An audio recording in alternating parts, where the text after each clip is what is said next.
Good evening. I will now call the April 23rd, 2024 meeting of the Ben Lapine Board of Directors to order. I would like to introduce our participants this evening. To my immediate left, Chair Carrie McPherson Douglas. Vice Chair, excuse me. I forgot the word vice for a second. I'm so used to, anyway. Vice Chair Carrie McPherson Douglas. Directors Amy Tatum, Keno Chadwick, Cameron Fisher, Shirley Olson, and to my immediate right, Superintendent Steve Cook, and Board Clerk Janet Poskianowski, and I'm Marcus Grant, Chair of the Board. We also are joined by Aaron Trimble and Hannah Westfall tonight for ESL interpretation. Yes. Spanish interpretation, of the session is being provided on the BSLL School Board YouTube page. Now, will you please rise and remove your hats and join me and the rest of us for the Pledge of Allegiance. Pledge allegiance to the flag of the United States of America and to the republic for which it stands, one nation, under God, indivisible, with liberty and justice for all. All right, thank you. And now we'll move on to agenda item number 3, review of the agenda. Are there any changes to the agenda? There are no changes to the agenda. Fellow board members, are there any changes to the agenda? A note for our stakeholders, we do not take public comment during our work sessions. This is an opportunity for the board to engage in discussion on key board work and initiatives. Hearing no request for changes to agenda, we will now move to our agenda item number 4. And now I'm going to turn it over to Kinsey Martin, the Executive Director of Policy, Advocacy, and Equity, to start our work session. Welcome. Good evening. My name is Kinsey Martin, she, her pronouns. I am here with the team of district equity coaches this evening to talk with you about our bias incident data. Before we jump into the topic though, we have a pre-post quiz, kind of sounds very academic. We have a little quiz for you to take before we jump in so that you can reflect on what you know now about this information, and then we'll use it as we go through as kind of a guiding structure to talk through some pieces as well. So I'm gonna bring that up to you, and you all can take just a few minutes to kind of skim through it, jot down some notes about your predictions or what you might already know about some of these, and then we'll jump in.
just take another minute or two. You don't have to fill it all out. You can kind of skim and pick the ones that feel most relevant for you right now.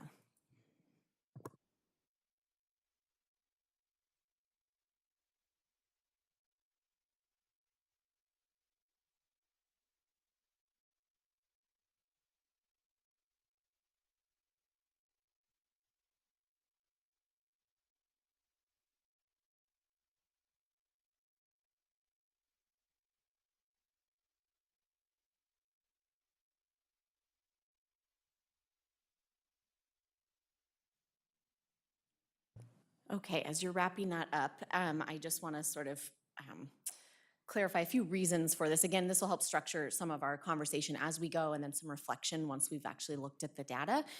This is also a PSYOP strategy for our teachers who have language learners in their classroom using sort of a pre-post tool like this helps students access what they already know or think they already understand about a topic, and it helps a teacher kind of get a sense if I were sort of walking around checking out pieces that you maybe already know that we can jump over more quickly. And then one key piece for this evening, this tool also helps you check your own bias about the topic that we're discussing. So you might have a sense of some of these, and then as we go, you might go, whoa, that's pretty different than what I thought, which is usually a great opportunity for some reflection. So we're going to cover a lot of data tonight, a lot of graphs and slides, and we'll go through it pretty quickly. No one piece is, the make or break piece of data here, so we'll look at it as a whole. We can go back at the end if there was something you didn't get enough time to look into. You also have a copy of the slides as well. And then hopefully, if you're okay with it, feel free to jot questions down on this sheet as well, and we'll save questions for the end just so we can sort of hopefully get through the bulk of it and answer questions before you have to ask them. So let's see if I can.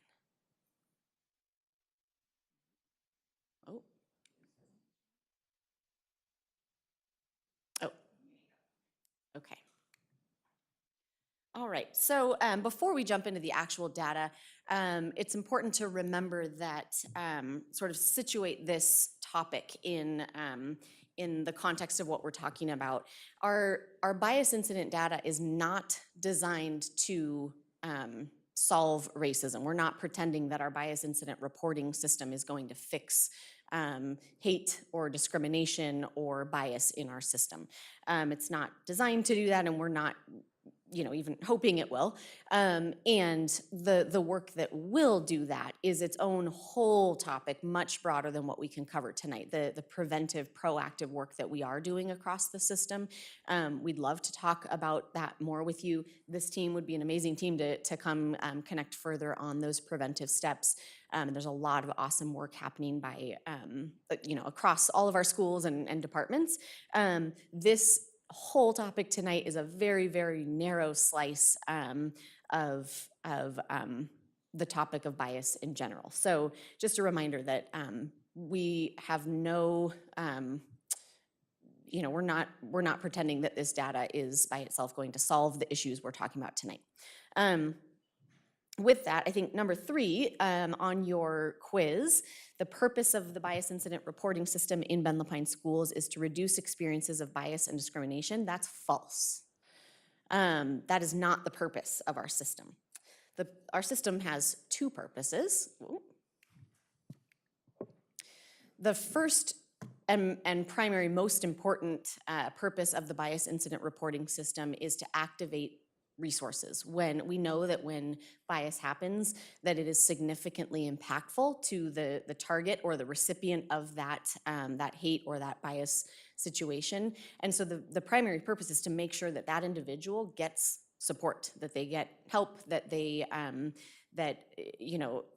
they have resource from a trusted adult in the system. So that's the first purpose. The second purpose is data collection for accountability purposes. It's really a measurement tool to see if all of our other efforts toward equity and inclusion and belonging are working, what impact they're having, where it's working, where it's not. So those are the primary purposes. And again, happy to talk a lot more about all of the preventive, proactive work we are doing. I just don't want you or the public to think that our bias reporting system is in any way designed to be the solution to to these incidents.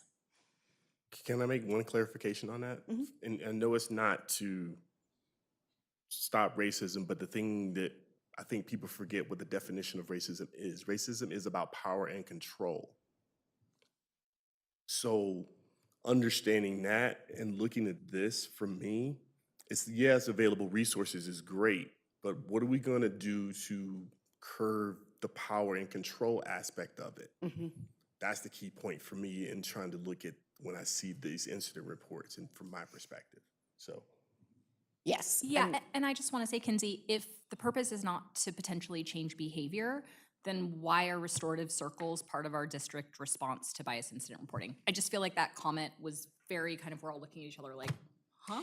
Yeah, let me clarify. I don't mean to say that bias incident reporting and the response that happens won't have an impact on the system, but it is a reactive system. I just want to acknowledge that reporting an incident, by the nature of the system is designed to report something that's already occurred, is responding and reacting to hate or bias that's already in the system. That's not going to fix the hate and bias that's now already out there. We are doing a ton of other work to prevent and be more proactive in that, and we do not have time to sort of unpack all of those efforts tonight. We do have plans to talk more with you all about those other efforts.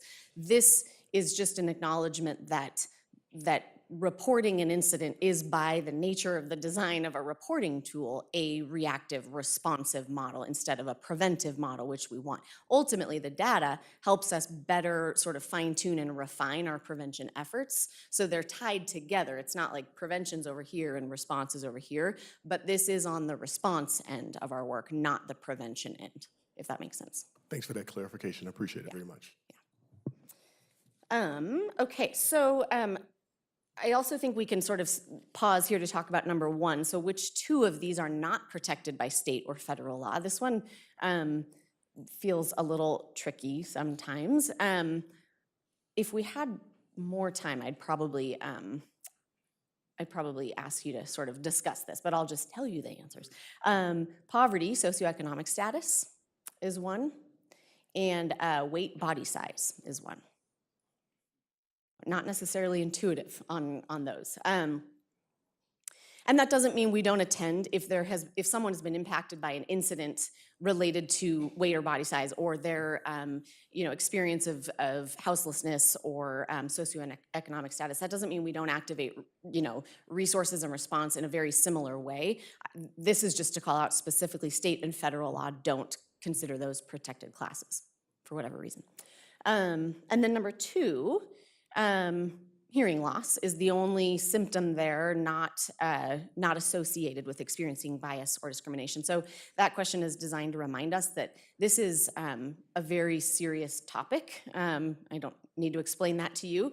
And the impact is physiological and psychological. This has very real impacts on people's physical health as well as mental health. And so we take this very seriously. And like I said, it's responsive and reactive, but in partnership with our preventive steps that we're taking, hopefully, it will help us sort of flywheel into the community and culture we're trying to develop. So, Kinsey, I just want to read those since the people watching Yes, can't thank see you. this. So it includes suicidal ideation, decreased immune function, school or work absenteeism, depression, and anxiety. thank you so much.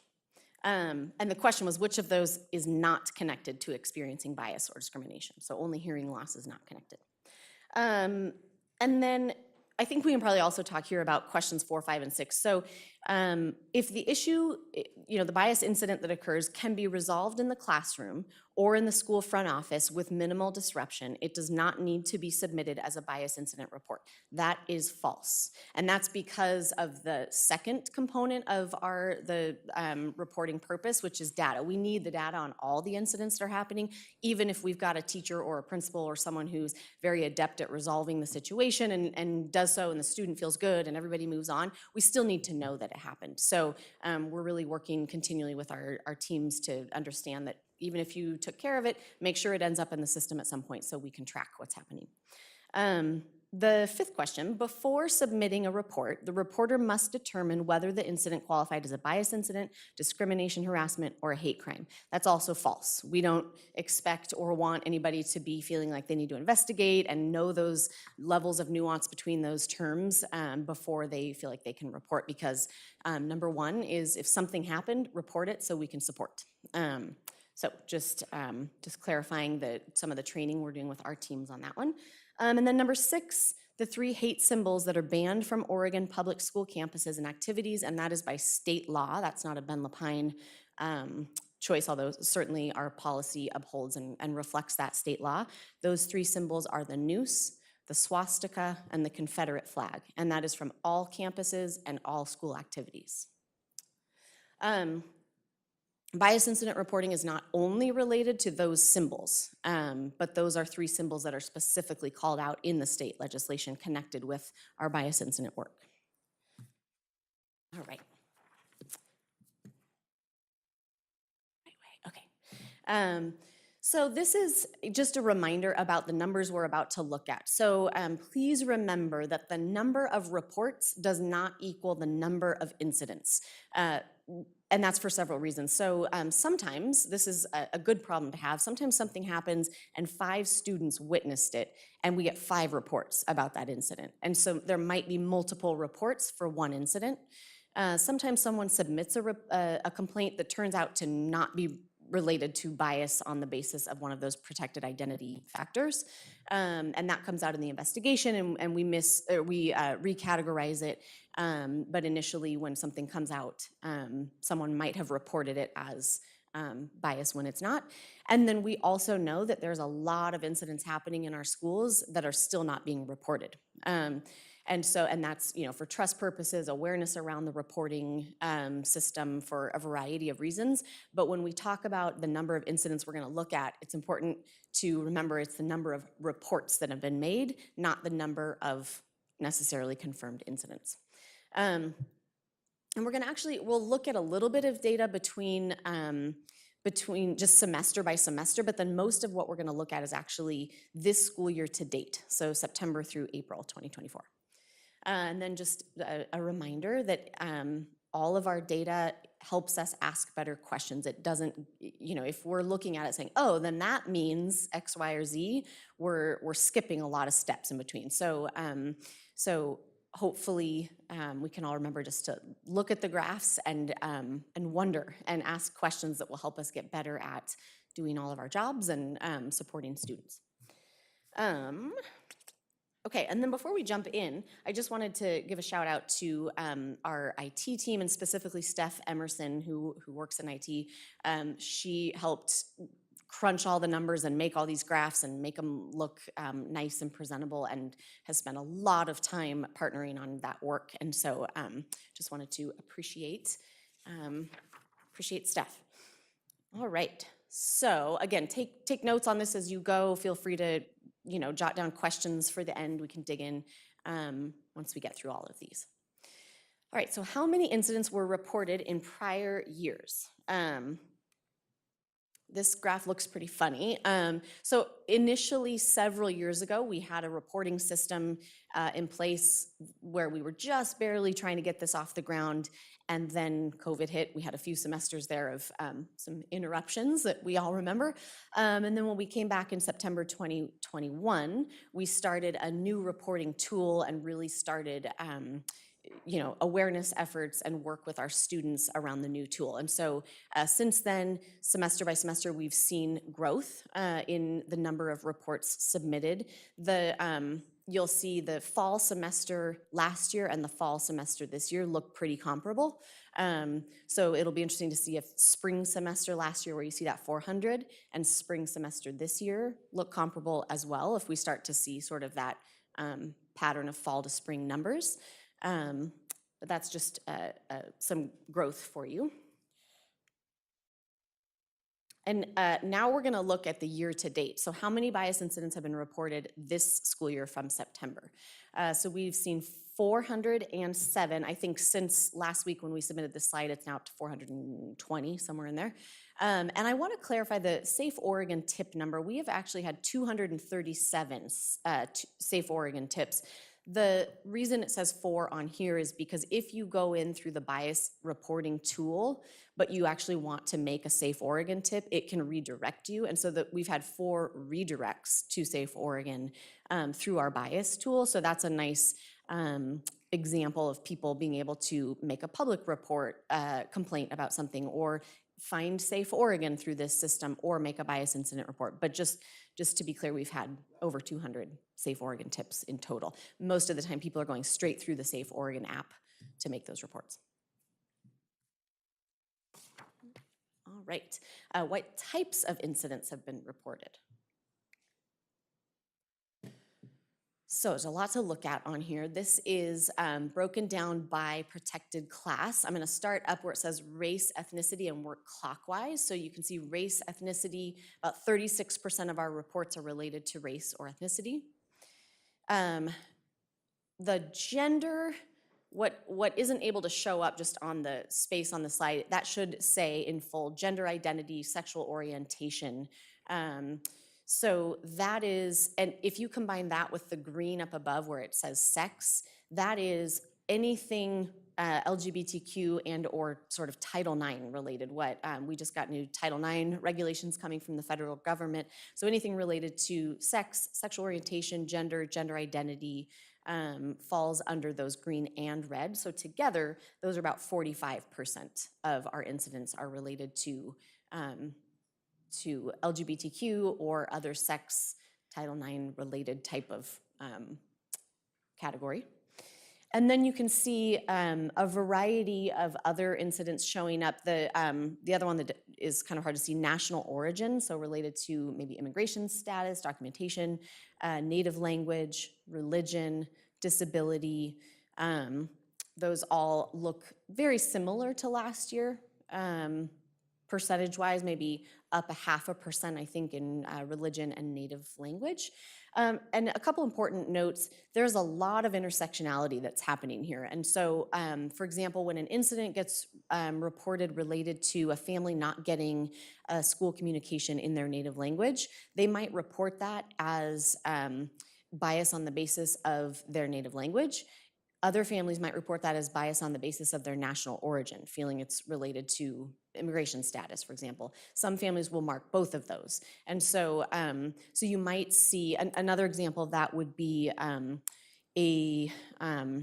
when there's a swastika, for example, incident, that some families will mark that as religion, other families will mark that as ethnicity, some will mark that as both. So some incidents fall into multiple categories, and the reporter and or the target can decide what feels most relevant and applicable to them. This, I would say, I would call your attention to your quiz item number 8. So that one says, of the incidents reported, the majority involve bias against which protected class or category, from number 1 above. So that would relate, if you combine sex and gender identity, sexual orientation, which really should be one category, with 45%, that would fall under sort of sexual orientation, gender identity, or expression. With race also being another significant category there. And again, this doesn't tell us anything by itself. It helps us ask better questions about our professional learning and our family engagement work and our student population and awareness efforts and everything in between. So just a reminder there. Next, who is making reports? So here you'll see the reporter types. Employees continue to be the largest group of submitters into the system. A lot of students last year, the difference between staff and students was much more significant. Last year we had 220 reports were from staff and only 140 from students, so a gap of about 100. Now we're seeing students reporting significantly more as awareness is growing. That also might have to do with now the app to report is directly on each student's iPad. It wasn't there last year. Our team of equity coaches has continued for the second year to roll out our bias incident lessons, so increasing awareness with all students K-12 around what is bias and why is it important to talk about and how do you interrupt it and how do you report it. So that awareness is, I think, showing up there. I'm making an assumption, but I think that's what we're seeing, and trust a little bit too, with more students having reported something and seen how the process works when, response happens, and being willing to report again next time. And I think there was a quiz, quiz number 9. The majority of reports are submitted by which group? That would be employees still. Next graph is related to who are the targeted individuals. So you'll see students being the majority, staff and family members are in there, and then other is other/unknown, and the reason for that is there are often incidents where there isn't necessarily a particular specified individual targeted. Maybe there's graffiti with a slur or a swastika that isn't necessarily at a particular individual, so that would fall into that other or individual, or a slur shouted out in the hallway that maybe wasn't directed at anyone. Our policy specifies that a bias incident is a hostile expression of animus at an individual or about a protected class of individuals. And so that's where those, slurs that are shouted out or graffiti, even if it's not pointed at someone, still qualifies as a bias incident. And I think number 7 applies to this one. So number 7 says employees are not covered by the bias incident reporting policy. Currently, the reporting system is only to report incidents involving targets who are students or family members. And that's a true false, and it is false. This also covers our employees. You can see they are represented there by about 5% of our reports or our targeted individuals are employees. This is key in our recruitment and retention efforts as well, just making sure that our staff aren't being subject to bias or hate. So this is an important one to measure under our recruitment and retention efforts. Who are the offenders? So this is showing you when a report gets made, who the offender is, and a member of our equity coalition had suggested, rather than using the language of offender, to use who are the individuals who have caused harm as a more restorative approach to versus offender feels, I don't know if harsh is the right word, but not as restorative in its language. So had I had time to adjust that, I probably would have used different language, but for our purposes today, the folks causing harm, 90% of reports, that is a student causing harm, about 5 or 6% staff, and then other families, community members. And again, it's important not to make assumptions about, okay, if we see who the targets are and who the offenders are, then we know who's doing what. At the same time, let's see if I can go back. With the vast majority of targets being students, and definitely the vast majority of those causing harm being students, it's fairly safe to assume that many of our incidents are student to student. Kinsey, clarification on that.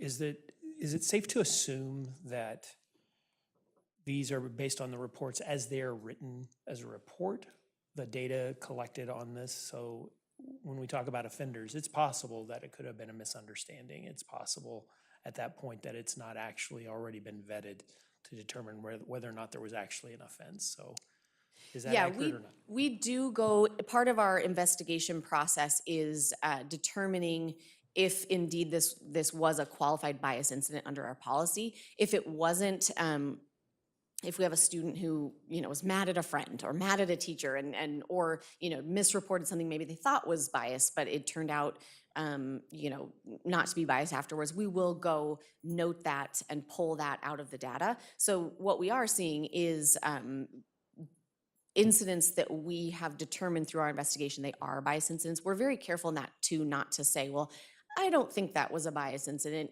We're trying not to decide on behalf of a targeted individual if we thought it was bias. But if our investigation indicates that likely it was a result of bias toward a protected class or toward that individual, we will mark it as such in the system. So what we are seeing are the ones that have been confirmed and marked as bias incidents. Thank you. Okay, on that note, since that's prompted another question for me, who is doing the decision-making or categorizing when it comes to determining whether it's a bias incident or a general complaint or a safe tip? Who exactly is filtering through every single complaint Yeah, thank you. or report? Sorry. So on the tool itself, it branches into 3 places. So the first question it asks you is what language you want to proceed in. And then once you pick your language, the next question it asks you is if you want to report a safety or violence concern. If you click yes to that, that directs you out to Safe Oregon. So we're not deciding that. That just automatically takes you out to the Safe Oregon tip system. And then it asks, do you want to make a report of a bias incident? And if they say yes, then it continues you on here. The third question is if you want to make an other general complaint, and if that's the one you pick, then it goes into a different system. So these are all the ones that are going into the bias system. Once we get those, then I work sometimes with the equity coaches, but often with building administrators. They do the investigation process. They're trained in investigation and culturally specific investigation techniques and supports for this process. And they are working, sometimes they'll pull in a counselor or the trusted adult for the targeted student in question. But ultimately it's their investigation, sometimes with my partnership or other partnership, that determines if it was a bias incident. Okay, so it is the reporter who is determining one of the 3. If they want to go Safe Oregon, general, or bias, yes. Okay. Yeah. And that's any age, any grade level, Yes. any population? Yes. Okay. And then, so every administrator is trained in investigating bias incidents? Yeah, all of our administrators are trained on investigation when there's an incident. And so we've done some initial training on bias incident investigation specifically, but student interviewing or staff interviewing, getting those initial determinations of what happened. And we will typically, if a targeted individual or the reporter shares their experience, the impact it had on them, we won't determine that it wasn't unless it was something like the kid says, yeah, I just don't like my PE teacher and he gave me an F and I was mad about that. That's the kind of thing where we would go back and say, that was not a bias, that did not look like it was related to a protected class. We wouldn't say, well, they used that slur, but they didn't really mean it. That's not the level of determination we're making at that stage, if that makes sense. Okay, I'm sorry, I'm just trying to follow. So you're saying every bias complaint that's reported, the administrator on that site investigates? Yes. A building leader, if it's at the building school, if it's at a school, a building leader will investigate. Or sometimes one of the first steps we do is figure out who is that person's trusted adult, if it's a student, and we know they have a close relationship with their school counselor, the school counselor might do the first step of just supporting the student, calling, making sure they're okay, kind of some initial interview pieces, and then connecting with the school administrator who then goes and investigates with the offending student, other witnesses, so that it doesn't feel as harsh. And we try and are getting better to make sure that students aren't, interviewed multiple times by different people, trying to be really sensitive to those experiences.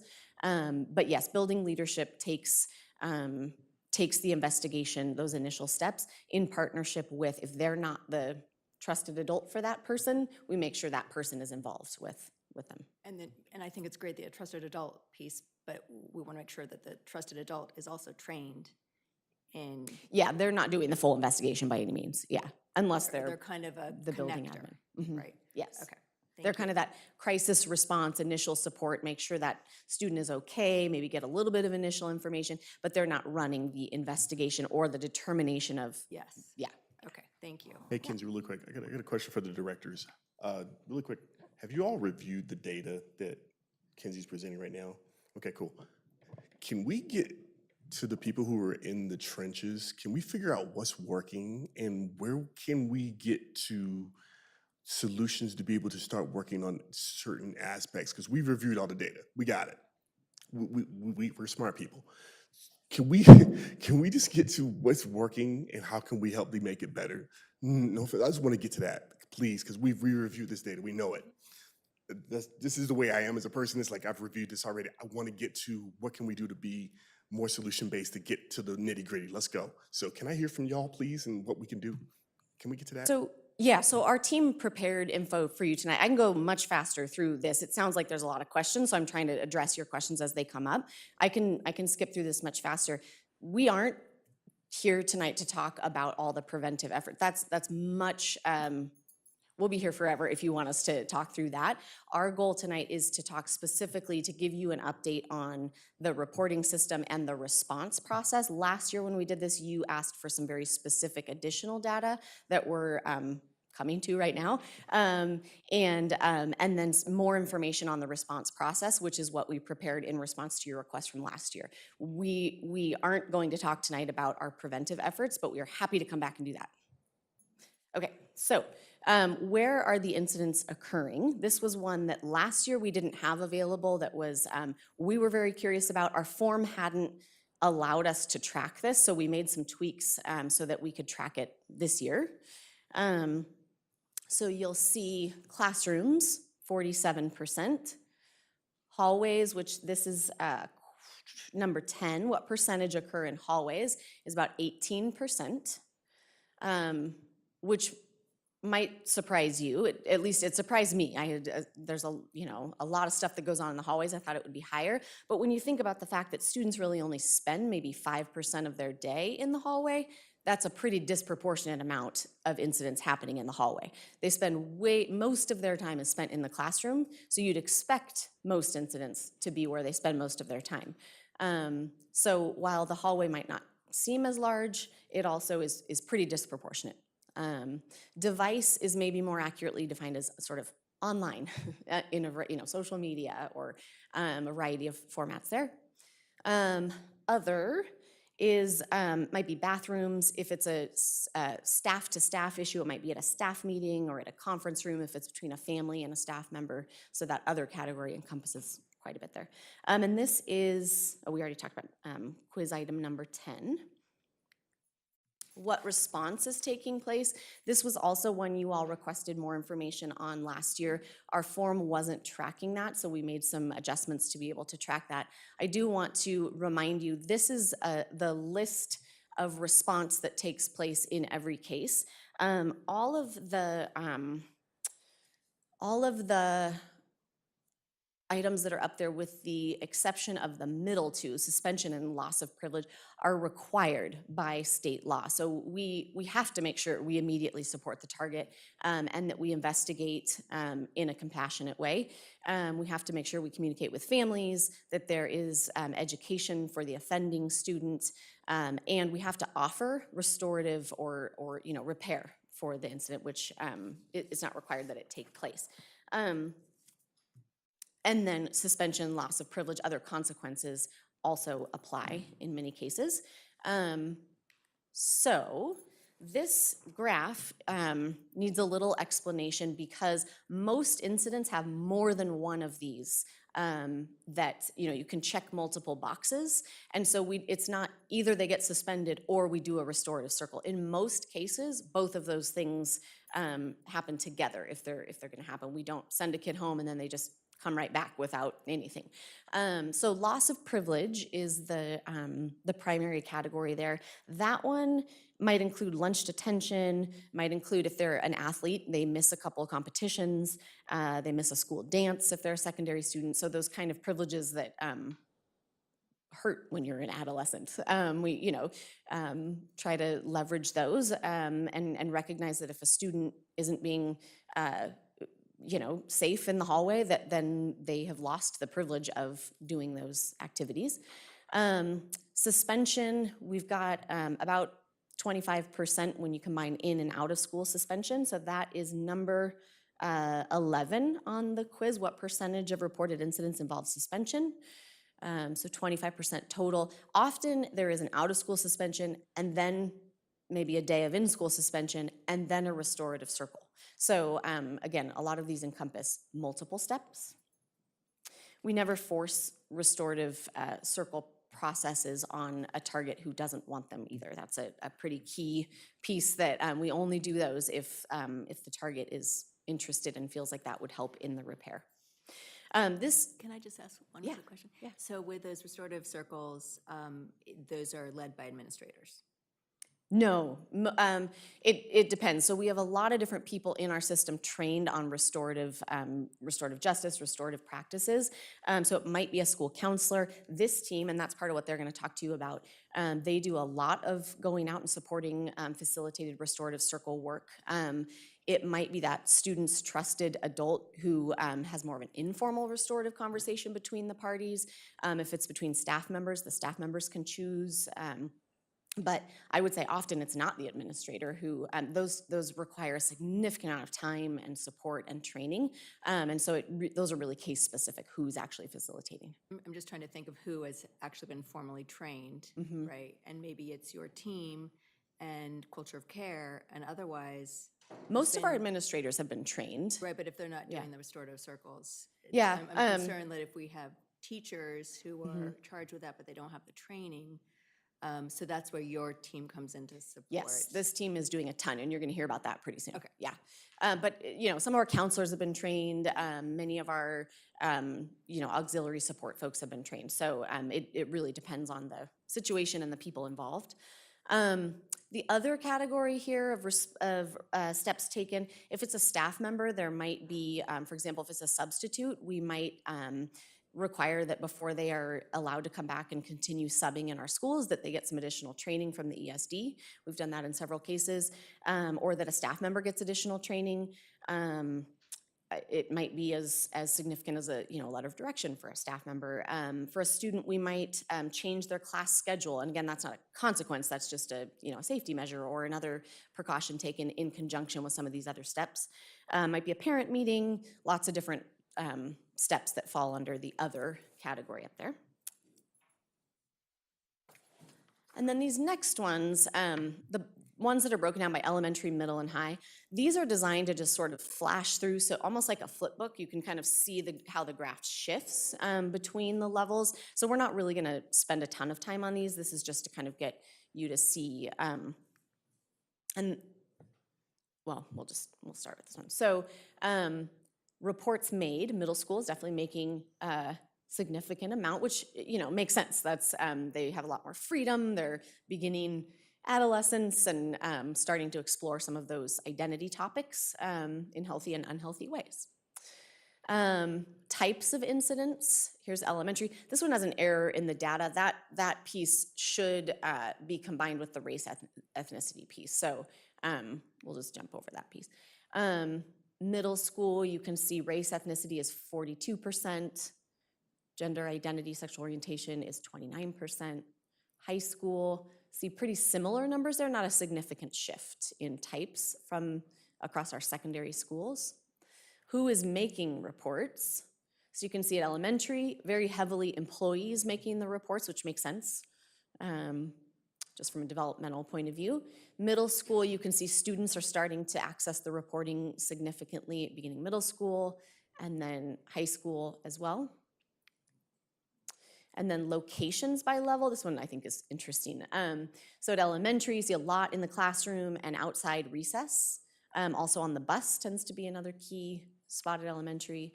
At middle school, the classroom is a big one, and hallway starts to pop up as more of their free time shows up in the hallway.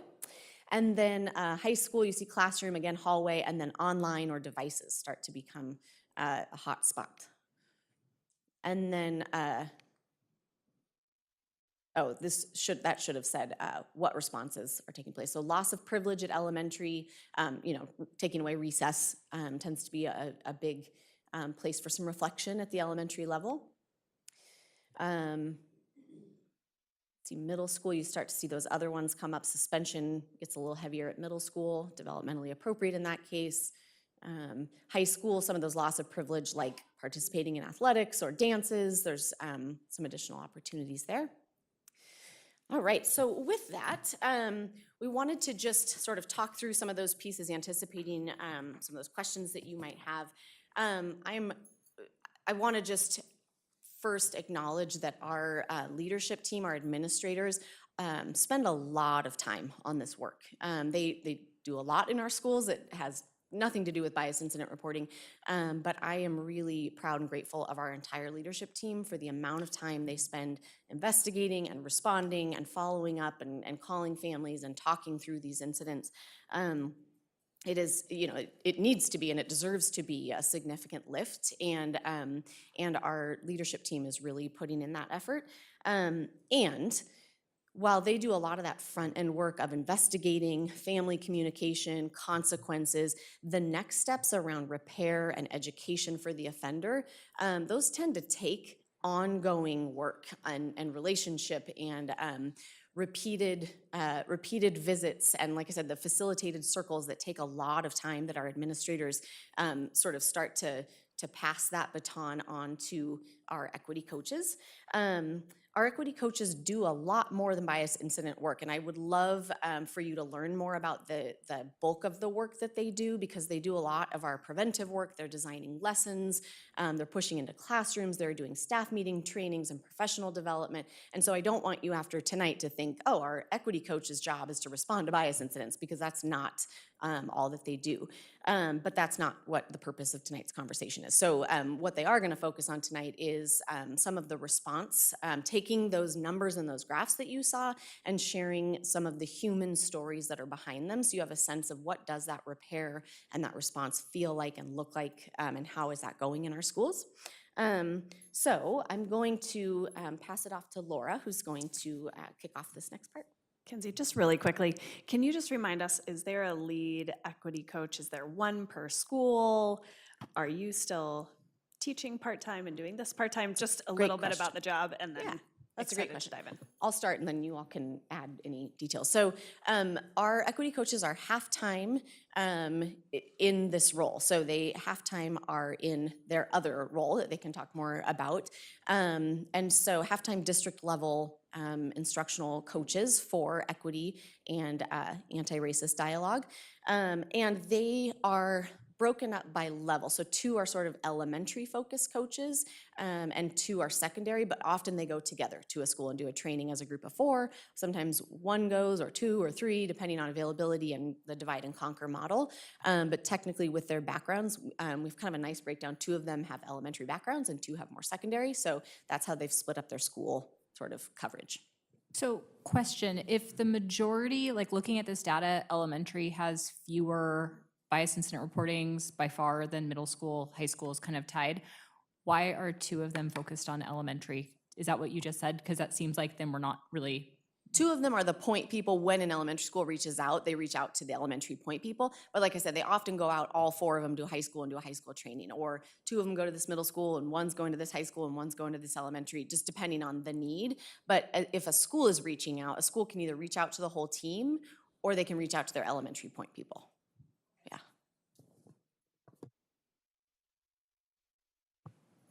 Okay, thank you for this opportunity. I'm Laura Swales, she, her pronouns.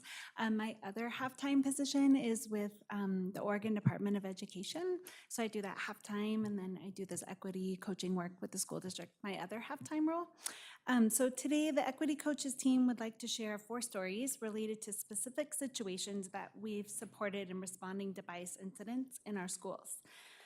These stories capture just one aspect, as Kinsey had mentioned, of a more comprehensive approach that we've taken to responding to bias, which includes overall efforts to prevent, intervene, support, and report bias incidents in our school communities. Each coach will first share a quote from a student or district staff member involved in the support of our team and that we were able to provide as part of our bias response, followed by a brief description of what that response of support entailed. We hope that in addition to sharing the data of our bias incidents, as Kenzie just laid out, this will provide a more personal and very important stories of the impact our team has had in our schools this year related to bias response. So I'll go ahead and start.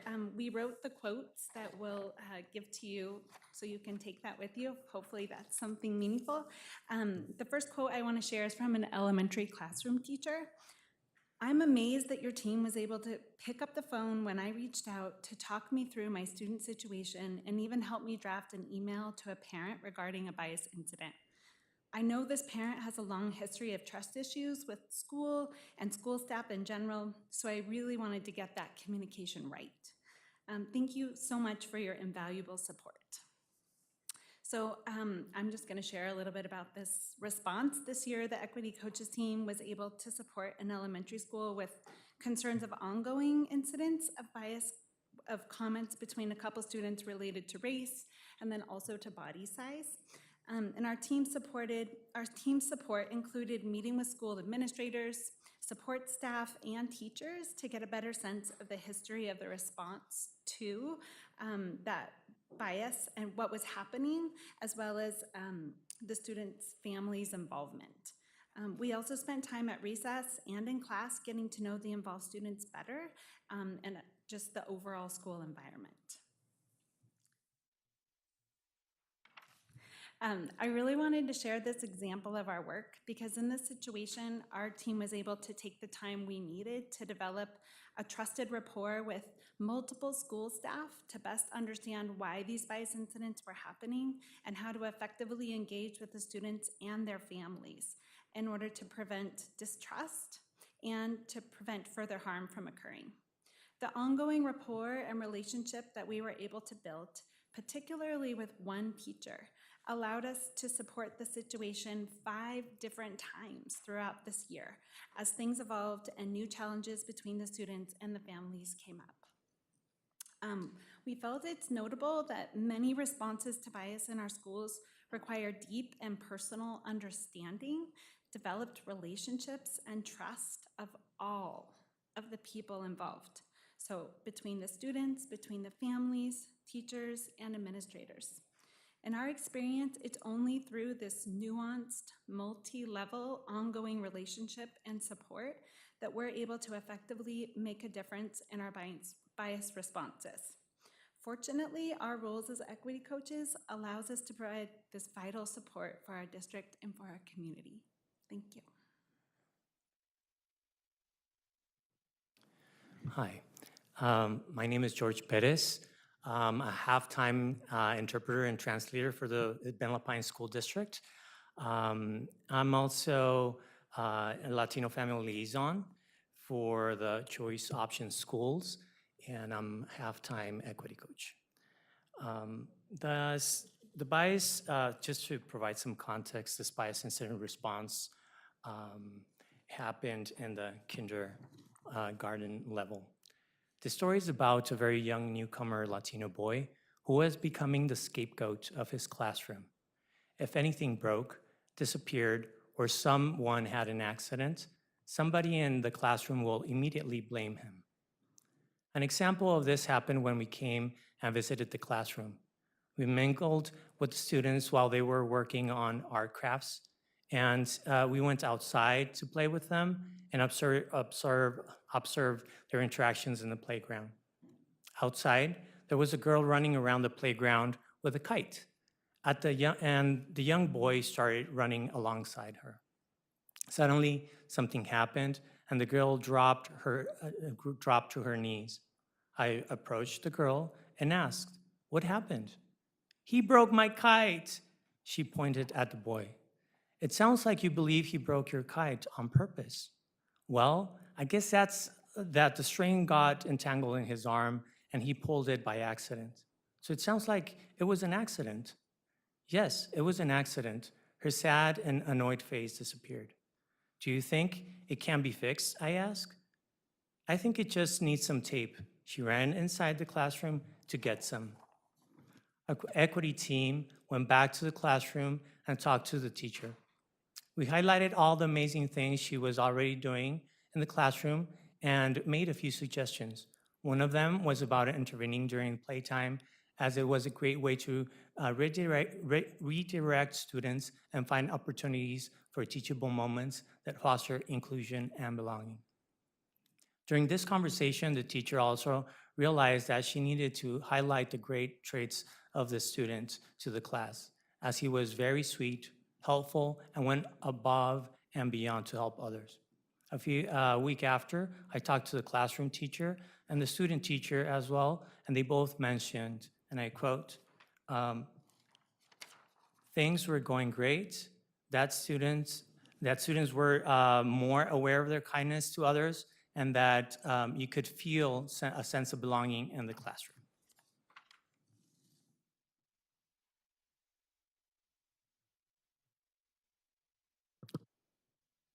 Hello, my name is Lynn Tatt. I have been a middle school counselor here in Ben Lapine for a very long time.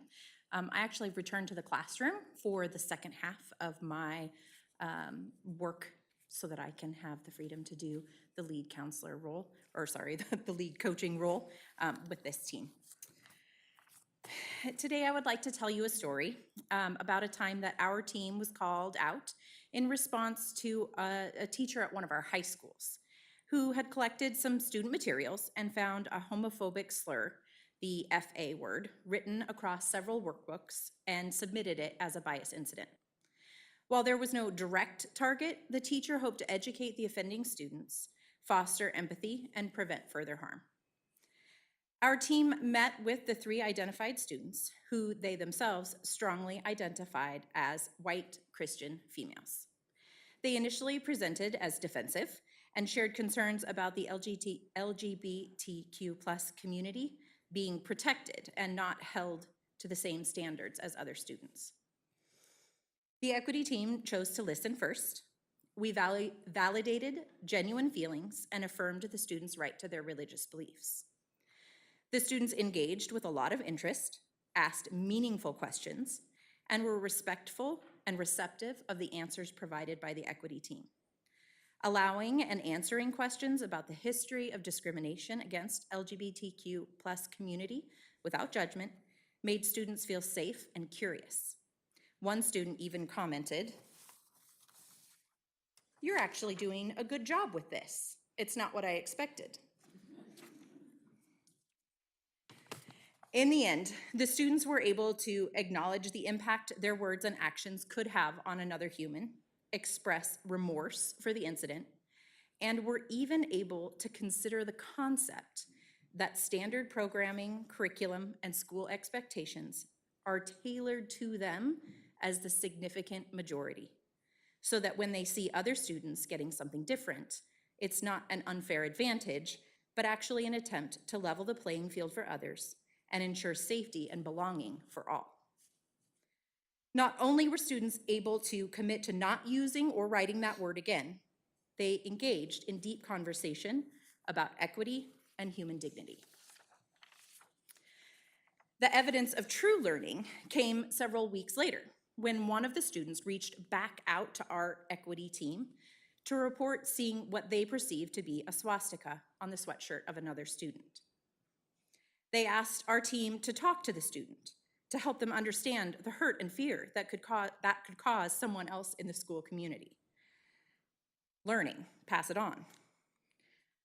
On investigation, the symbol was deemed not to be a swastika, which offered yet another learning opportunity for those girls. We were able to connect with them again, to provide education around the swastika symbol, its history and impact, and also counter assumptions that were being made.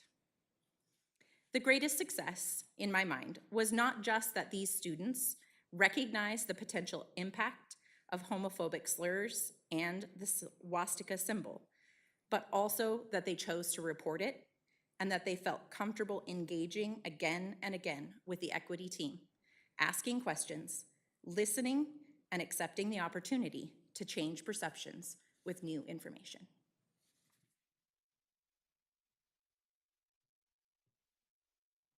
All right, thank you, Lynn, and thank you all for having us. My name is Brian Gonzalez. My pronouns are he, him. And in the mornings, I'm a 5th grade dual immersion teacher at Bear Creek Elementary, so English, Spanish. And in the afternoons, I'm part of this team with these folks here doing the work and being on the trenches, like Marcus said.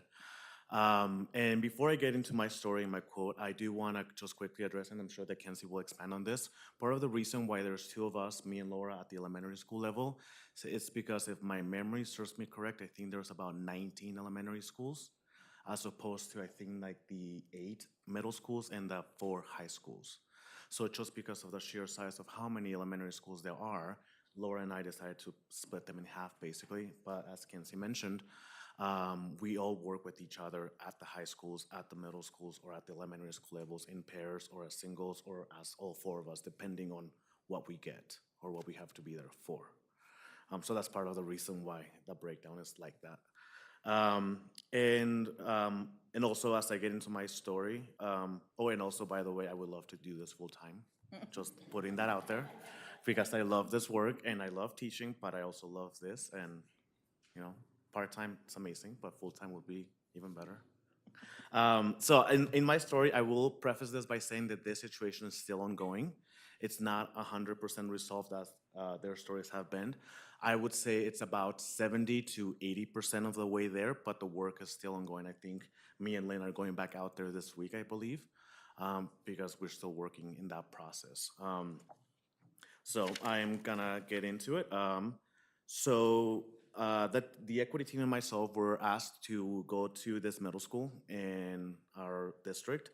And we were invited to help the admin team with support with a situation that kept growing with this group of all girls. One group of about 4 were white, more affluent, more on the wealthier side of the group. And then about 3 Latina girls who were more working class and more on the opposite end of it all. And there have been tensions growing from elementary that were passed down to the middle school level. Things like comments about sexuality, gender identity, and all of this happened both inside the school and outside of the school. So the whole online component that Kenzie was mentioning in her slides came into play because there were DMs being shared on social media, Snapchat, and all of that was carried to the school and then was taken to the school and continued in our community. So it was pretty complex, or still pretty complex. So we were out there. We met with the students first, engaged in this responsive circle that again our team members have mentioned. Which the first step of that is talking to the people involved and getting basically as much information as we can for that to then advance our next steps. So we met with all the parties involved. We talked to them. We together, because this is a collaborative effort, together we figure out what was happening. And then we went back to the admin team and we said, hey, this is happening. This is what we believe will be the best course of action to be able to remedy this situation. And then we went back to the group of students and we were able to work out a solution for what's happening, right? And I'm happy to report that in that instance, nothing further has been reported with these sets of students, right? But the reason why I went through that kind of quickly is because as we were doing this process, as we were engaging in the work, another issue arose that was not the original reason why we were there. And that was that during our talks and our interviews with these Latina students, we realized that they did not have any trust at all, period, on the system, both immediate to them, meaning the school that they were at, and the broader Ben LaPine school system. And to that extent, our community, because through our conversations with them, they felt like the admin, for example, at the school did not have their backs.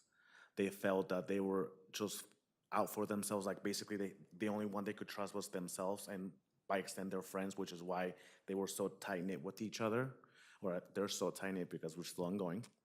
And basically that initial step of finding the trust and having that trusted adult, like Kenzie was mentioning, was not there.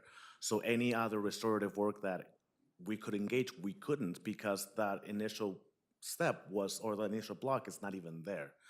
And the reason why the situation is ongoing is because we are still meeting with them. We are still working on that building of trust into our systems that, hey, we are here to help you. We are here to address what's happening. We are here to make sure that the reason why you don't trust your vice principal and principal is addressed, and we get to a point where that semblance of maybe not trust, but the semblance of like, hey, this person is here because they care about me, is there. I don't know if that makes sense. And so we met with the girls, we met with the admin team, and we kind of did this back and forth. And we have basically not uncovered, but that's the only term that comes into my brain at this point in time. But we have realized that a lot of the mistrust that was there came down to like lack of understanding on their part on how the system works, like the steps basically that take place basically, and also coupled with some actual missteps that other folks have taken when engaging with their students that all like basically bundled together into what it became, right? And the situation is ongoing in the sense that we are still going out there and meeting with them. And my end goal with those girls that I've actually expressed to them is like, hey, by the time I get done here, and I'm not done because I've expressed to them that even after we're done there, I want to keep meeting with them, right? But I was like, by the time I get done here, I want to walk away knowing that you are comfortable going to your vice principal and being like, hey, this just happened in the hallway, and you know that something's going to be done about it. Or like, hey, something happened with those students again, to your principal, and that something is going to be done about it, because they are here because they like students, but also they're here because this is their job to make sure that you go home and you are here being taken care of, right? So that situation is ongoing. And basically the quote that that I want to share is this one from one of the talks that I was having with the students. And she said, this process has helped me own up to things and not make excuses for it. In which, as we know in middle school, having, 12, 13-year-olds admit and owning up to things is rather a challenge all on its own. So having this student admit to this, and this student who has been labeled as, someone that has an attitude, someone that has all of these negative connotations with being a female Latina, right, express this, helps me know that they're growing, just like Lynn shared. And so that is my story, and it's ongoing, so there's no resolve yet. So before I toss it up back to Kinsey, I do want to just quickly point out that what all of our stories do have in common is the fact that, it's like an onion, right? It all has layers, and it all has levels to it. So the more you peel it, the more you find out. And the process is complex, and the process does take time. It's not a one Band-Aid, cover it, and then move on. It takes a time to get there, so it'll take a time to get repaired. And we are taking the time in the process, but at the end of the day, we are hopeful that the more it gets out there, the better it is for everybody. And yeah, so that is my time, so thank you. Yeah. I think one of the things that Brian sort of touched on is one of the benefits of this team is being a neutral, non-school face in the building all the time. Sometimes that really helps kids sort of, oh, good, you're not the vice principal. I thought I was going to get in trouble. Just are people who maybe typically do discipline, or, who students might not have that trust with yet. Our team has the benefit of coming in very neutral to these situations. One of the things that we aren't trying to design, though, is that this team swoops in to solve the situation. We don't want to develop something where we're taking the empowerment or the work off of our administrators, off of our teachers, off of the school team, because what the ultimate goal is, we shouldn't need to have equity coaches. Our school staff are equity staff, and we want them to feel comfortable and confident and equipped to do the work. And we know that, we haven't provided that PD yet across the system, so that everybody feels confident doing the repair work, doing the education, having that ongoing work. And so this team is helping do that response, and also helping build capacity in school teams to do that response themselves as well. So it's kind of a two-pronged job that they're doing, and have been doing an amazing job. So just to sort of wrap up before we take questions, hopefully the sort of quiz structure was helpful to think through the policy level and some of the data pieces. And again, to check your own bias about what you think you understand, what I think we all, as we've worked through this data and these incidents, have discovered that in ourselves. We do this work every day and still find like, oh, interesting, that's not what I thought that number was gonna be.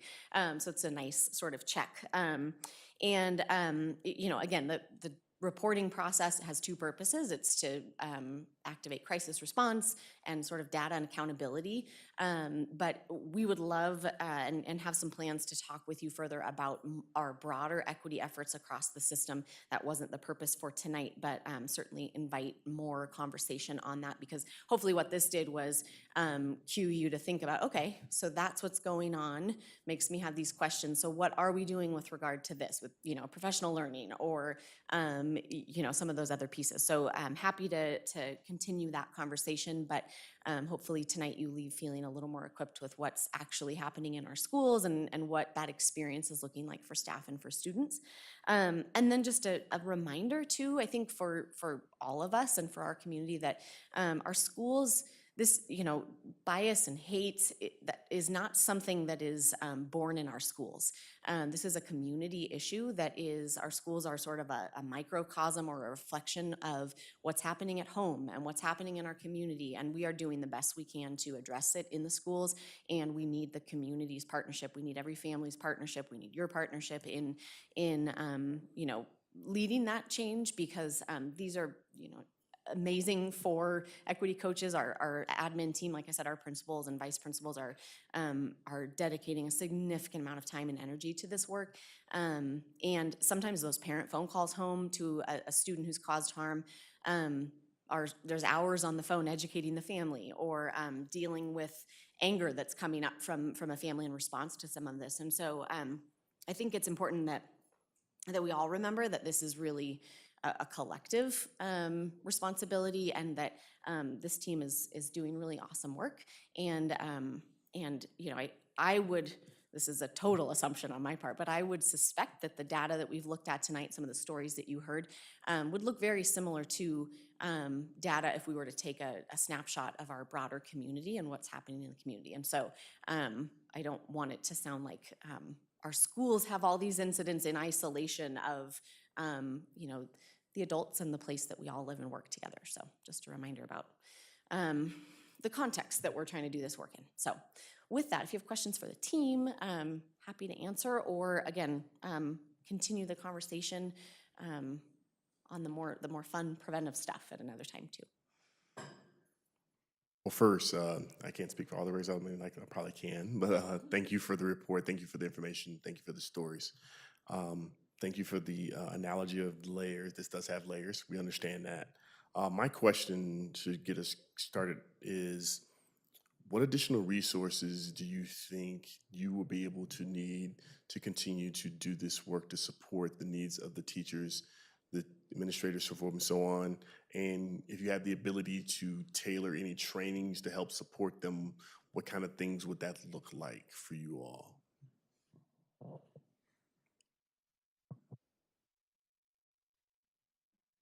I mean, one would be time, because we get so many requests to go to different schools all the time, and not to, not to go back to what I said before, but it's like, you know, my time at Bear Creek ends at 11:45, and then I don't become part of this team until 12:30. So then I only have from 12:30 to 4 to be able to answer all those emails and then be able to set up something and then drive out there. So one would be time, because, you know, if I had all day, then I would be able to get out there and do more of everything. And then as far as like trainings, I would love to expand. Right now we have a really amazing training called, we call it the Interrupter training. So it's all about different steps that teachers can implement in their schools to basically interrupt what is happening, but doing it in a way that is mindful and in a way that is meaningful for the students. I would love to expand that into maybe almost like a multi-day thing, because a 1 hour training, while that's great and it's a first step, it's just a first step. And if we really want our educators and our admin to be fully trained in how to interrupt bias before it happens, then like Kenzie said, there won't be any need for us to exist in the first place. Brian, are you, or do you all track how many times you're requested to go out, and do you have that data across years? That, I think that would be really telling to see that. Not, this is the first year of really tracking it in depth. But yes, they've been tracking it all year, yeah. We have, Types of work and number of requests, yeah. we have that data by, we have kind of a use of time analysis. So we have almost by 15-minute increments how we've spent our time.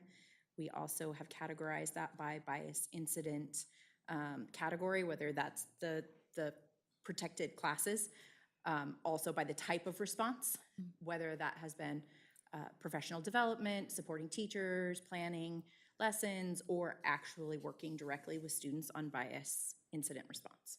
Yeah, I would love to see everything that you just We would love to shared. show it to you. And kind of to echo or piggyback on Marcus's question, do you find that this solid team, these warriors of 4 folks or more, do you find that you need more coaches? Always. It is really challenging to be split in our roles. To be really present in the classroom takes a lot of energy. To be really present in this work also takes energy, and that transition can be challenging for sure. So far, I mean, I don't think there have been too many things that we have just not been able to respond to at all. But a big challenge also is the having only the part day, especially at the middle school level where I spend a lot of time. Our advisory systems are in the morning, and we're not available to support that kind of sweet spot for doing this kind of culture building work because I'm in the classroom in the morning. Are you all half-time with your afternoons? Is no one covering the morning? Right now, yes. There is, we can like sub them out. They've done some morning things. We just try to be careful that it's not like, oh, 4 days a week, they're subbed out of their classroom and then their students are, yeah. So they are able to support morning stuff, but it's not as accessible. Have you thought about shifting that and having half of them available in the morning? Because it just seems like from a coverage perspective, especially at middle school with advisory being in the morning when you'd have the biggest impact in time with kids. Yeah, we've talked about that. I think a couple things come up. The ability for them to meet as a team is really critical. And so if they're split schedules, they can't meet together. And then the other piece is really, again, trying to focus on capacity for the adults. So that, I mean, they do a lot of direct work with students. But if they're able to coach, teachers up on the advisory lesson, the need for them to be directly in advisory in that moment is not as critical because teachers should be the ones delivering that. So building teacher skill, still would be nice to multiply them by, there's also the, if we had 33, is that the right number? 33 full-time equity coaches, is that the right number? At what point does it become, oh, but you're the equity coach in the building, and so that's not my work? And so what's that balance of keeping everybody responsible, but having enough help? Is this enough help? What is enough, ongoing? I've been really proud of this team. This work grew out of our initial lead cohort several years ago that started with just timesheeting teachers to do this work evenings after, in their free time. And that was just a couple of years ago. We've been able to grow these into positions. And so, I'm not sure this is the end, stage, final point that we're trying to grow into. But definitely we've really grown these pretty quickly from where they were just a couple of years ago, so. I'd like to add to this that we haven't even completed 1 full year with this model. This is, if you recall, we invested quite a bit of our resources in the last about 18 months in our last budget cycle to invest in this. And what we're seeing right now, first of all, I do not want to discount this, and I don't want to say that the fact that we're not even a year in yet, I want to take it the other way and say we're not even a year in yet, and they've already made a significant impact in the system. Whether or not this is the right model or not, that's part of our responsibility for those dialogues and what next steps might look like. But I will say that it was an intentional effort on our part to expand resources into this area. And for that, we are starting to see a pretty significant return on that investment. And I'm just really proud of the work of this team. And to not even have a year in and to be able to talk about the stories and the impact of the work, there's lots and lots of opportunities for us to discuss what might be the most effective strategy going forward. But I do not want us to look beyond the fact that we did put a pretty large amount of resources into this work and started attacking it at the ground level where we had the most impact we could have with interfacing with our teachers and our staff in the moments that things like this are happening. The other thing I want to just call out is we still have a team of representatives in every building who are the sort of DEI representative for that school who interface directly with this team on a regular basis. So it's not just these 4 who are trying to lead this work. Obviously, our principals and leaders are still very much accountable for leading this work as well. And then there's a teacher leader in each building who also is supporting all of the work that these folks are leading to. So definitely a team around them as well. Can I, question and comment. First of all, I commend you for your work and passion. And I have a question about, can we circle back to the reporting? How feasible is it to break down, it sounds like you have kind of an umbrella for LGBTQ+, and I'm wondering if you could break it out through your filtering system to have sexual orientation and gender identity for next year's round. That's one question. And then also I'm wondering, are you tracking who is doing the harm, some of the demographics, whether it's grade level or other things to kind of consider when you're doing your tracking system? Yes, we can make those modifications. We have to time the modifications right, because if we do it now, it'll mess up all the, all the graphs. But certainly each year, and again, some of the graphs that you saw this year were in response to this conversation from you all last year. So we can always make tweaks. Typically summer is a good time to do that so we don't break the data. But the first one I actually think might be broken down already by gender identity, sexual orientation, and then just as far as response and resource, those tend to look so similar in response and resource that we've grouped them together, but I think we can already do that. As far as offender or the person causing harm and more specific demographics on them, it's set up to be able to do that. We haven't turned on a couple of those features, but yes, we do have that capability. Okay, and then last comment, and I'm thinking about your number 3 in this prep quiz, saying that the reporting system is, you're saying not to reduce experience of bias and discrimination.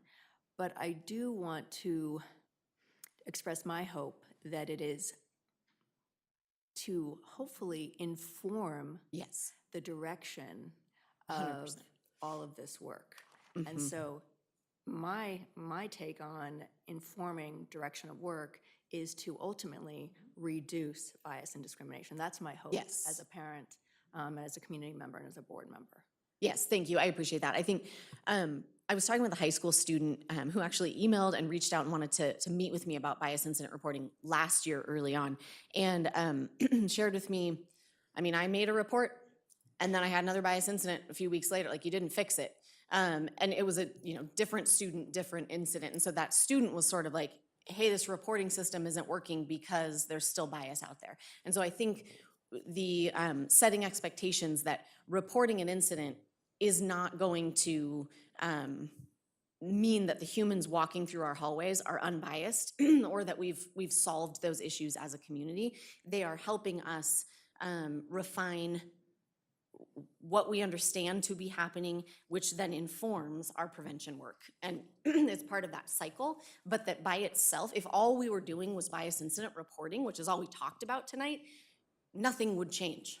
And that's what number 3 is about, that we recognize that if this is the entirety, not this, them, that wrong picture, but if our bias incident reporting was our only effort, we could expect bias to be getting significantly worse. And so it's just an acknowledgement that this system won't fix things by itself, but it is clicked into and tied into the systems that will, for sure.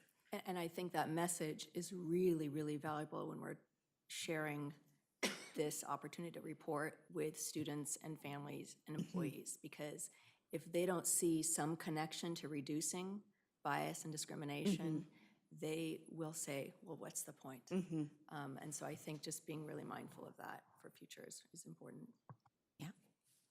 I just want to comment on your stories. That's very helpful. Gives us a little piece, a little peek into what some of the incidents are like.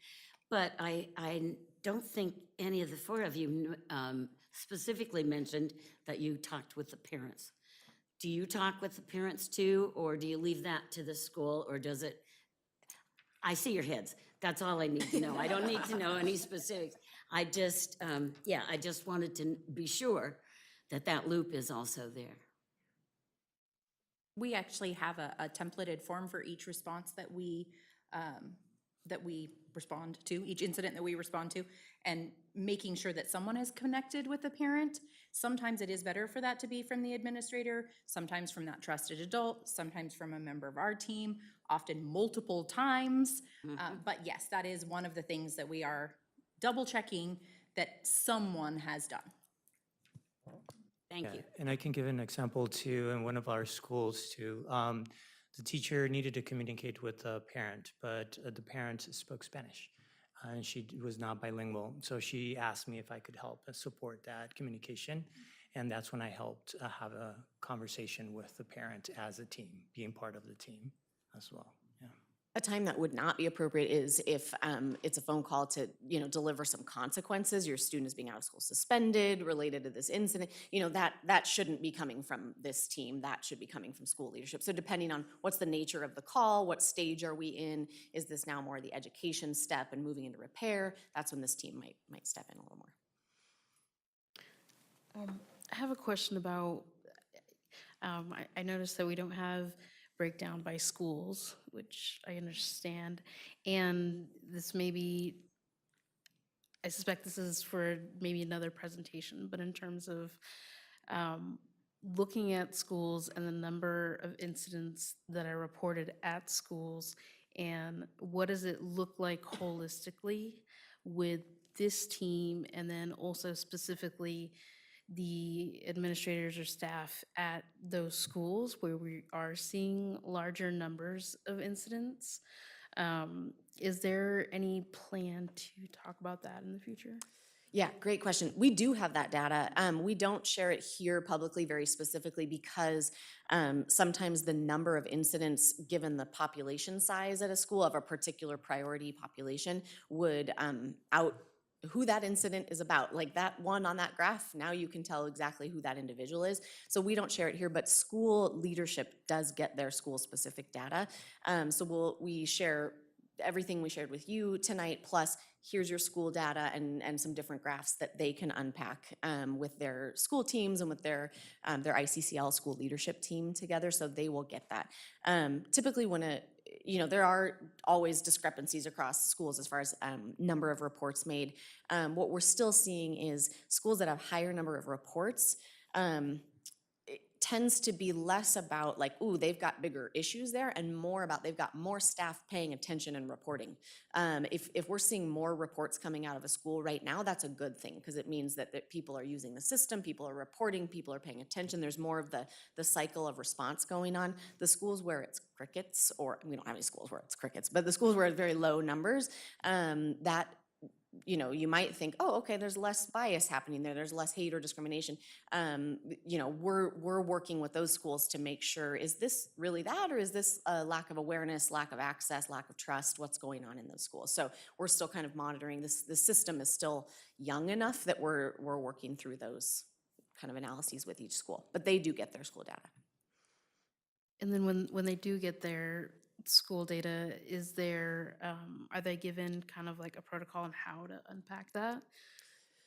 Yeah, I think every school does it a little differently. I think it depends on if they're going to do it with their ICCL team, their teacher leadership team, or at a staff meeting, or depending on where they do that, it looks different, but support for unpacking it. Yeah. Just wanted to follow up on that. Sorry, this is Laura. I know. We've also Or had you don't have to raise your hand to talk, it's Okay, fine. sorry. Elementary teacher. Shower over here. We've responded like very specifically to schools that have reached out and have noticed like we've had a lot of incidents in this particular area, and obviously that's a big growth area for our schools, so they've directly reached out to us for professional development, a plan to help, curtail some of that. So we have been really responsive to schools asking for that support. Great. And then if you are noticing that some schools are quieter than others, do y'all also go in there and see what's going on? I think about like a culture of fear and potentially, that's where my mind goes.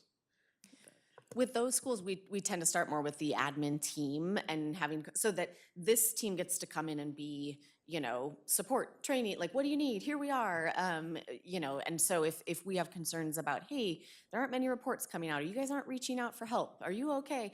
We try to start those with the admin team and check in and give some nudges. And usually that leads to, all of a sudden, this team starts to get some requests from a school for some trainings and staff meetings and things. So we try to do some gentle nudging that way.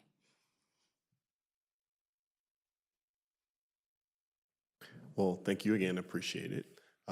Thank you, directors, for your riveting questions as usual. Thank you, appreciate it very much. Thank you for your time, thank you for your efforts. I was gonna ask the level leaders, I know you guys are next, but does anyone need to take a break, go to the bathroom, do anything? Do we need to just press through, or where we're at? I wanna make sure everybody's good. All right, so, okay, I guess we're going forward. All right, thank you.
Welcome.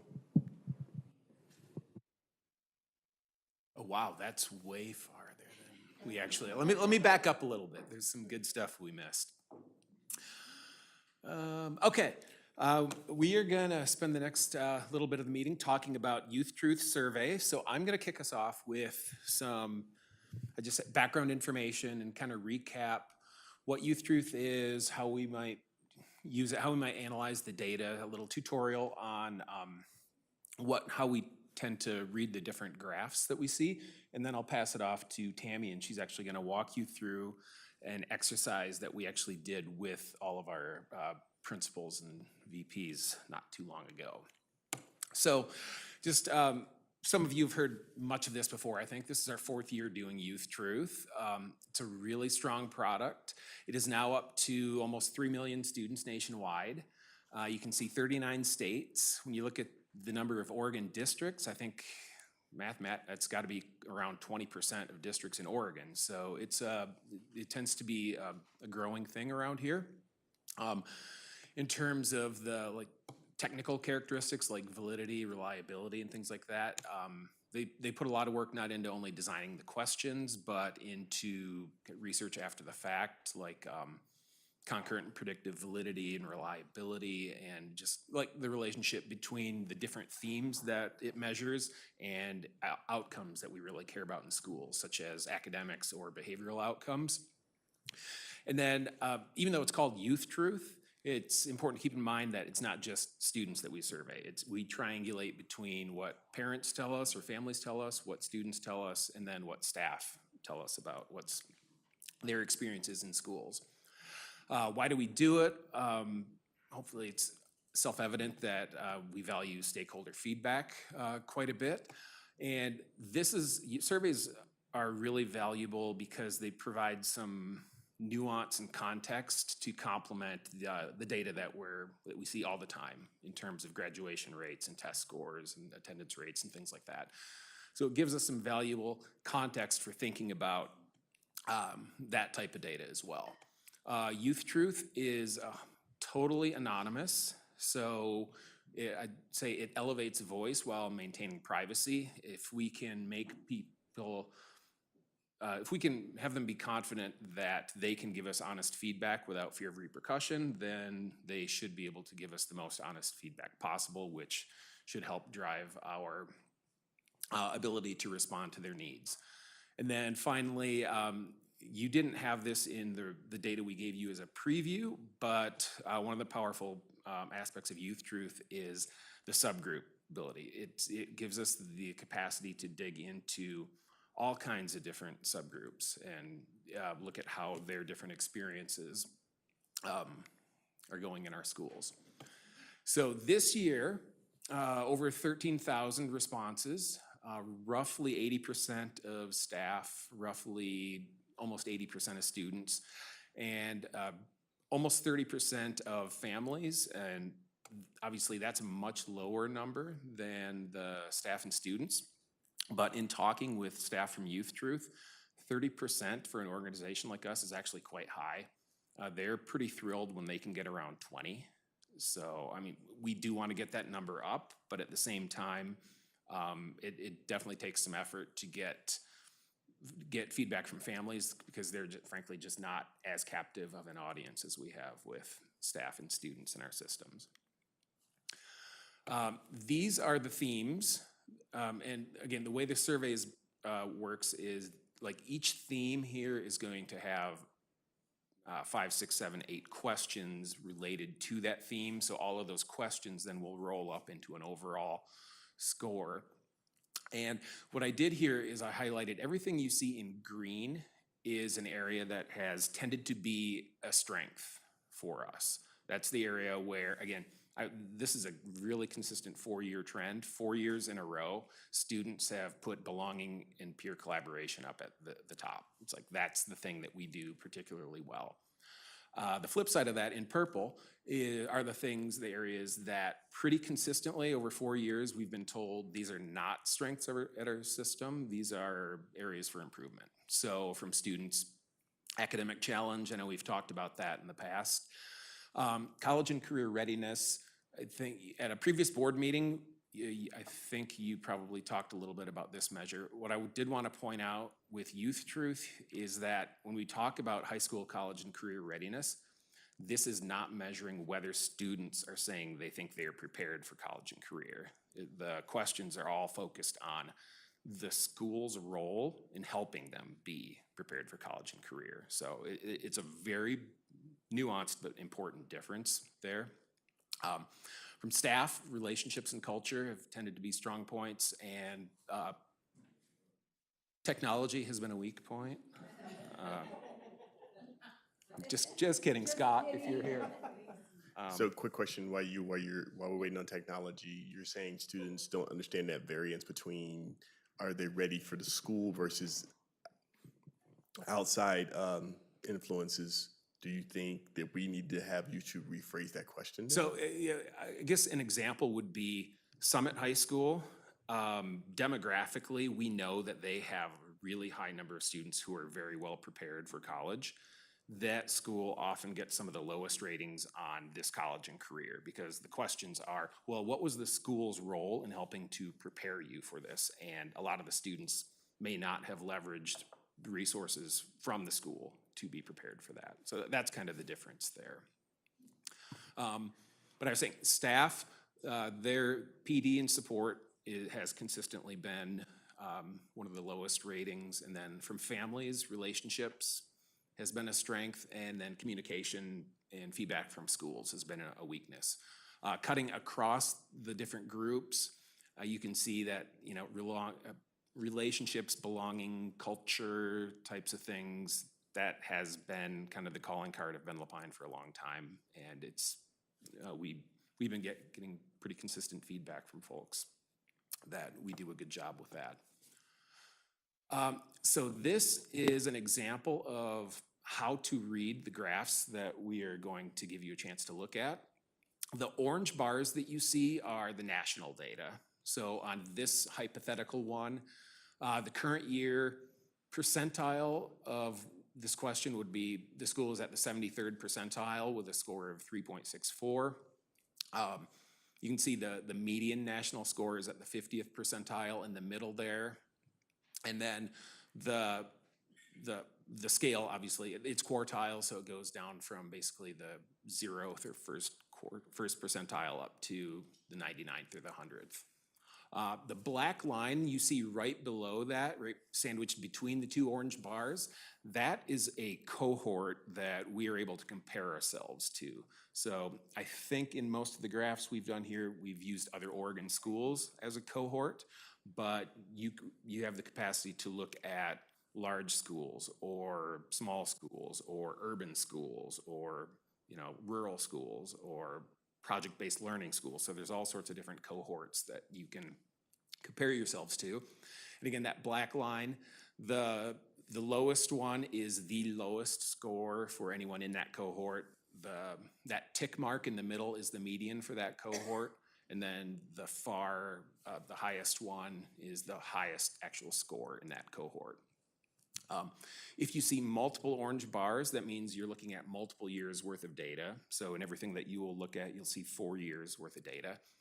And then if you see the blue bars, that is actually a subgroup disaggregation. So you might disaggregate by grade level or by special ed or not special ed, or the language spoken at home, or years of experience as a classroom teacher. There's just numerous ways that we can slice and dice the different subgroups that they ask about. And it's important to note that the subgroups are all self-reported. So if the subgroup, say, is students who get A's, B's, C's, and D's, students are telling us, I'm an A student, I'm a B student, I'm a C student. So again, because this is anonymous, we're not linking this to other data sources. And then the one other thing I put in here is a helpful way to think about this is I put a green box around between the 25th and 75th percentiles. That's just, a lot of times we think about average as being like right in the middle, but it's helpful, I think, to think about typical being kind of the middle 50%. So anywhere from the 25th to the 75th percentile, you're in the low average, average to high average range. And once you get outside of that, then the further outside of that you are, the more discrepant you are from what we would consider typical. And then one more piece here. This is actually a culture summary measure for our high school students. I just wanted to point out that COVID and our first year, 2021, is lingering, and it causes some challenges with interpreting the data. Like, one way to look at this measure would be to say, wow, in 2021 we were really high, and we went down consistently in a lot for 3 years in a row, and then this year our score actually jumped up quite a bit. The problem with that interpretation is in 2021, when we were asking students about school culture, none of these kids were actually setting foot in their schools. So the culture we were asking about was their Zoom culture. So another interpretation might be just inside the blue box, where you see, okay, we've got 3 scores, they might bounce around a little bit, but it's pretty consistent. You're average. You're between like the 35th and 50th percentile or so. So even though you're gonna see some noise like that,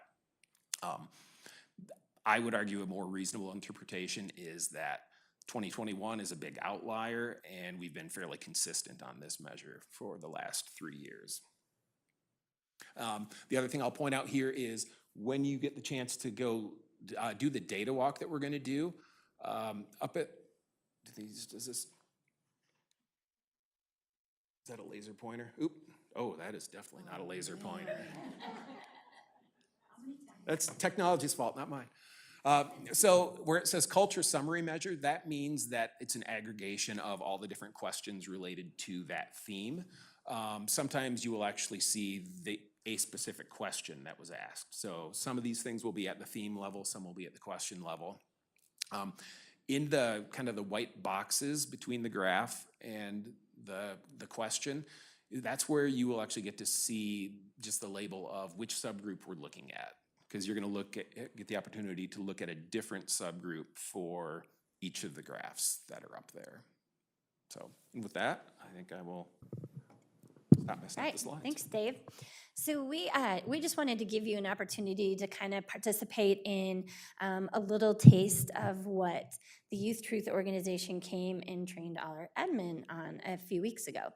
Our goal this year is to really have our staff being able to understand and know their building data, what data they are knowing they need to grow in, what data they're doing well in, who and what. So anyway, they took us through some activities, and so today we wanted to take you through one called the Data Walk. And so keep in mind that as a school, you have about 66 individual questions or pieces of data to dig into. While we know it's impossible to pick 66 things to kind of work on, schools really, right? In each area, yeah. Schools are really working on narrowing it down based on what their particular focus is and what some areas have the greatest growth and the greatest work to be done. So what they are going to be doing is choosing very specific pieces of data for their staff to talk about. So that's what we're gonna do next. And then when we're done with our data walk and that sample, Lisa is gonna talk all about what our expectations are for sharing our results with staff and families, because it's important that all our constituent and students actually. So we don't have students at the elementary, and there's always one more group. So anyway, that's kind of where we're gonna go from here. So, okay. So what we're gonna do is give you the opportunity to actually get out of your seats a little bit. And we're going to come over to the data wall. Do you want me to bring this? Or, oh, okay. Sure. Yes, thank you. So yeah, we're gonna get up and come over for a quick walk to the data wall.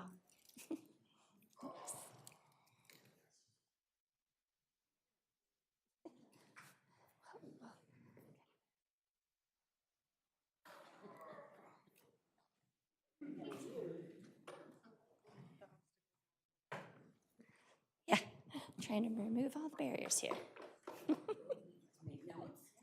Yeah. So yeah, you should get a pack of stickies and a pen. All right. It might kind of work. Yeah. So what we have here are just six sample pieces of data and or representative. They're actually not samples. It's true, authentic data from our survey this year. We have 2 elementary, 2 middle, and 2 high school pieces of data. We have everything from data from staff, students, and families. And then for each question, we have different ways that we've broken down, disaggregated the data. So this one, for example, is around the high school staff professional development, as David pointed out. But this says, this summary measure describes the degree to which staff receive meaningful feedback, have opportunities to grow professionally, and feel supported in their work. So when you look at this one right here, you'll see where we've been at times over the years, but you also see how it's broken into two disaggregated groups. So as you read each piece of data, up here we have some questions for you to kind of reflect on as you look at the data. So one of the questions is, what are your general reactions to the data? What questions do the data raise for you? How does this connect to the district board's ends? And then what additional information would be helpful? So we're just gonna give, since this is kind of a sample, we're gonna give you about 5 minutes to read each piece of data, and for each piece, answer one of those questions for yourself. Just write something on the sticky note about your reaction, a question it may raise, how does it connect to board ends, and then go to another piece of data. The goal would be making a sticky note on every piece.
Okay, you've all had the opportunity to put down about 3 different Post-its or so I see. So for time's sake, I think we'll go ahead and hit pause unless you're really having fun and want to keep going.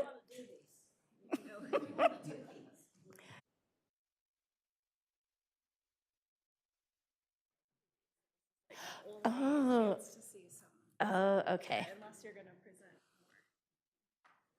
Yeah, no. Keep putting sticky notes.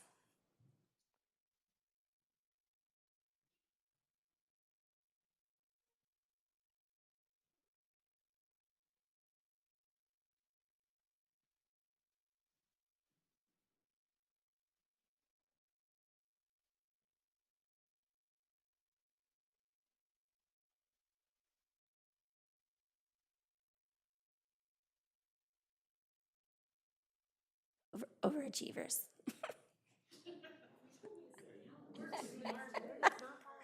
You're good. Oh, you were the ones that said you're a student.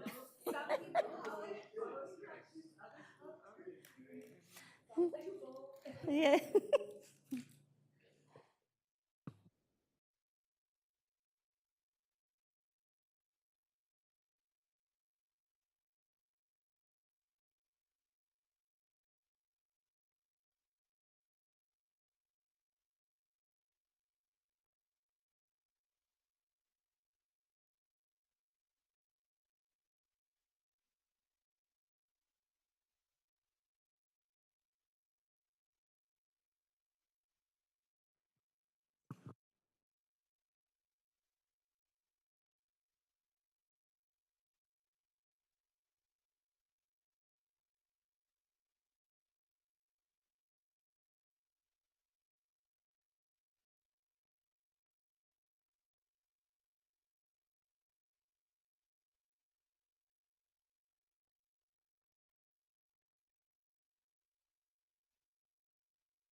All right, as you can tell, data is fun once you can really start digging into it. So from a school perspective, if a school has a particular group that they're focusing on, they can disaggregate any one of those questions by a number of pieces of data. So what you saw was disaggregation for one group.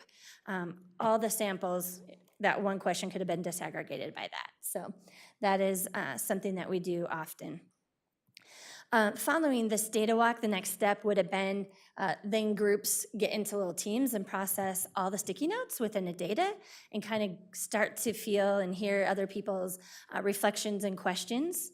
And then from there, they would then gather all the data and go through a process with leadership team about how to process that data and then how to use it to set goals and move forward and improve within our schools. So next steps, I'm going to pass it off to Lisa, who's going to talk all about what are our expectations around the sharing of this data with staff and families and students throughout this year.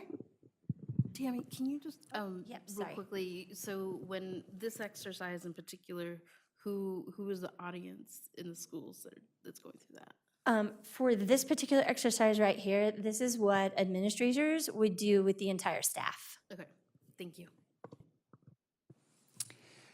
So for our next steps. Sorry. Yep. Just on that note, so administrators would do this with their entire staff based on what administrators decide to focus on.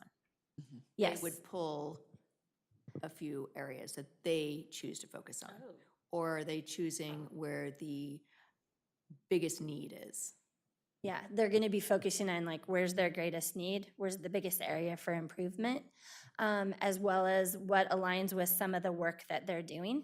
So they'll bring in many different pieces of data from all sorts of different areas. And I think we covered that in expectation a bit too, so. Yeah. Yeah, as part of the training that we did with all the administrators recently, a team from actually Youth Truth came and did the training with them, and they made several suggestions about tools that administrators can use to do a process with either staff or students or families.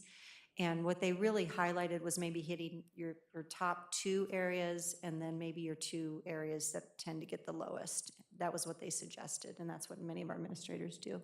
Okay, so they are bringing some of the positive, but they're trying to balance out a little bit. Okay, thank you.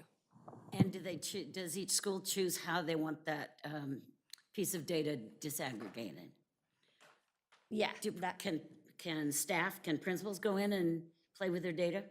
Yes, absolutely. All right. And if your learning specialist comes in and says, hey, I would like all the information on families that have students with disabilities, they can provide that department with all that information too.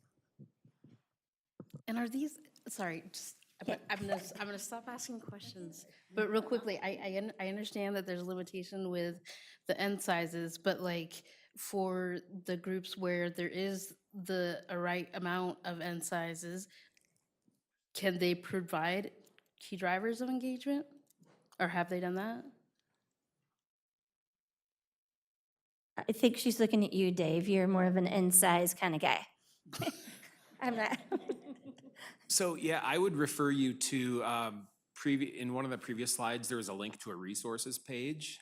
And in that is like summary of some of the research that they've done. And there's also on their website, you can link to a backpack resource, which has a lot of tools that you can use as part of the process for going through all of this information. So yeah, I mean, some of those resources are definitely there. It's, yeah, it's The I guess answer what is I would no. say is that what's great about the system is the breadth and the depth of the data that you get.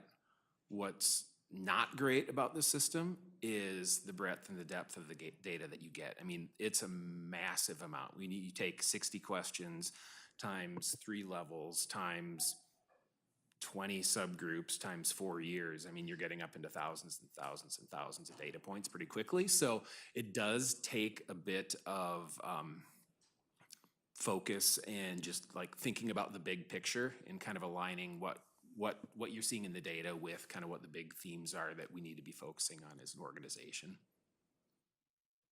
Are we able to know what other districts or schools are doing better? Like, I'd love to know, like, what district is hitting it out of the park with academic like students are saying they're academically challenged. Can we go visit it? I'm assuming the answer is no, but that would be nice. That's correct. The answer is no. And it's even at the broad level, it's like they haven't tended to release national reports formatted just like this. Youth Truth does a lot of national reports focused on specific areas like engagement or attendance or things like that. But in terms of the report that you were looking at with all of those, I can't recall seeing one that was just like the whole country broken out by that. Dave, last year, I think we had some specific interest in a couple of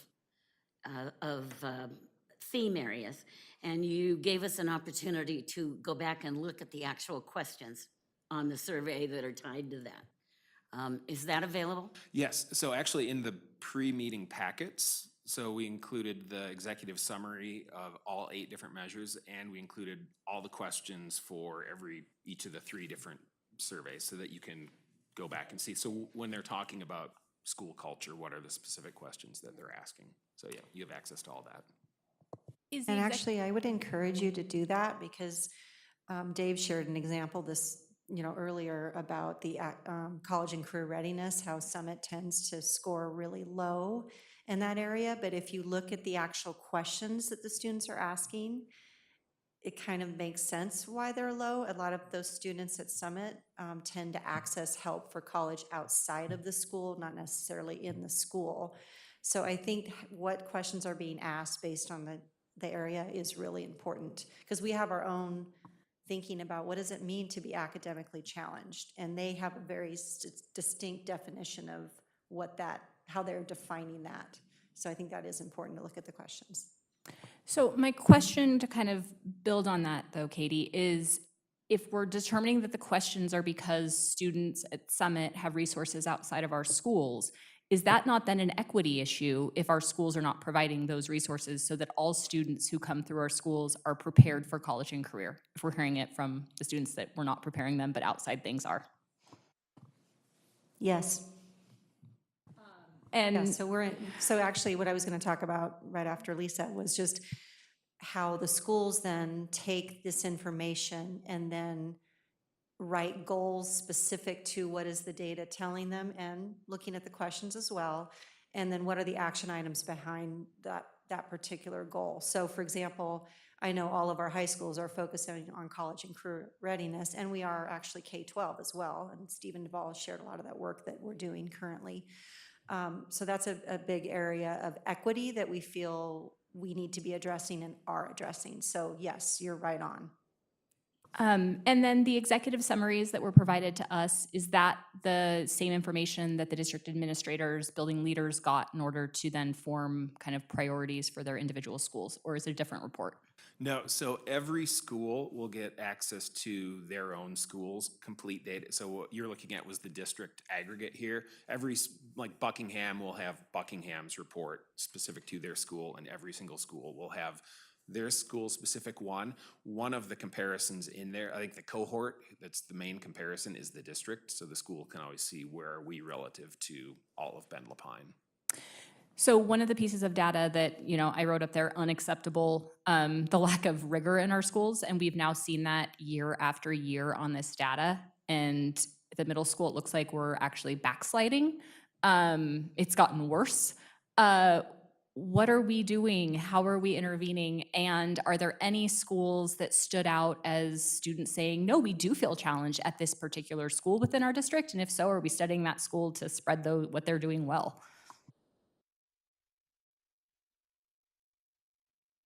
Well, I'll take a part of that question.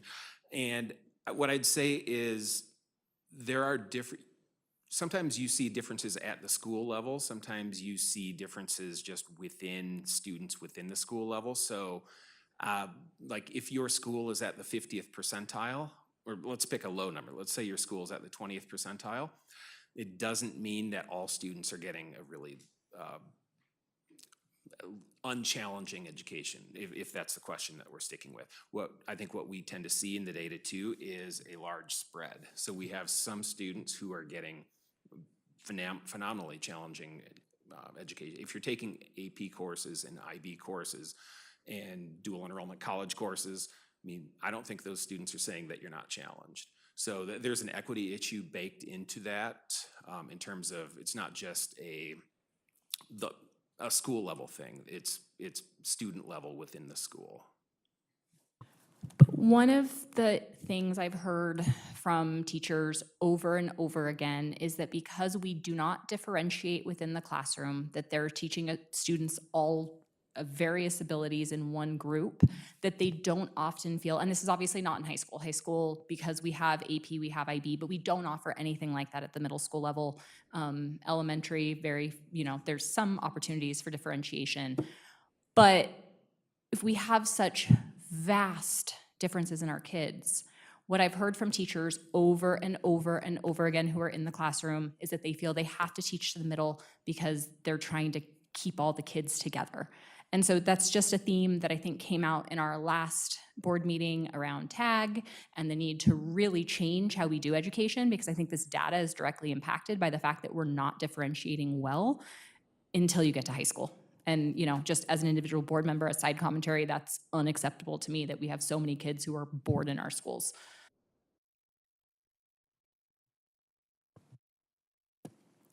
Okay. Are we ready to move into the expectations standpoint? Okay. So one of the things that we've heard for the past few years regarding Youth Truth is that our building administrators will engage in some of the data that they receive. Our district administrators engage in the data that they see. But it is less likely that our staff do, or our families do, or our students do. And that varies tremendously based on the school in which you happen to participate.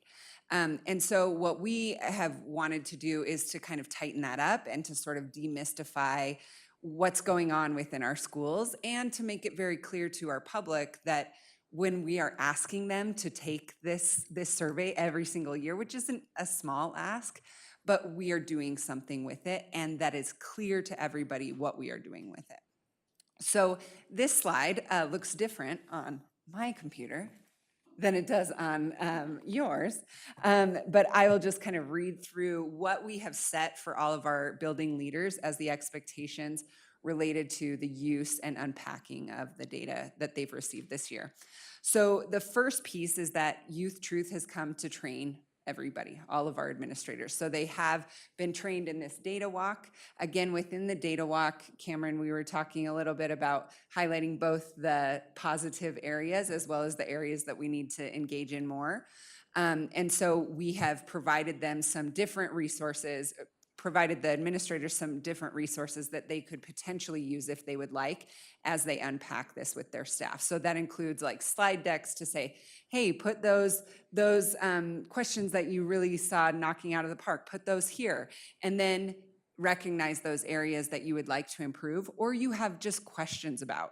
And so then they would put the question ones, similar to this, up around the building, and the staff would be able to engage with that. So we have asked that all administrators will do unpacking of these data with their staff in the building by the beginning-ish part of May, so about the first half of May. So what that looks like is a staff meeting or some sort of SIW time where they're all coming together to engage in a process like this. On the heels of this, they will take all of those sticky notes and all of those questions and work together as small group teams to kind of ask more questions. Then they will take that information and share it with their leadership team. So again, unpacking it even further with their leadership team in some sort of form by the end of May. And the purpose of that is just to sort of synthesize where are we on these areas, because again, with all of the multitude of things, we can kind of focus on a couple, that are really strong areas.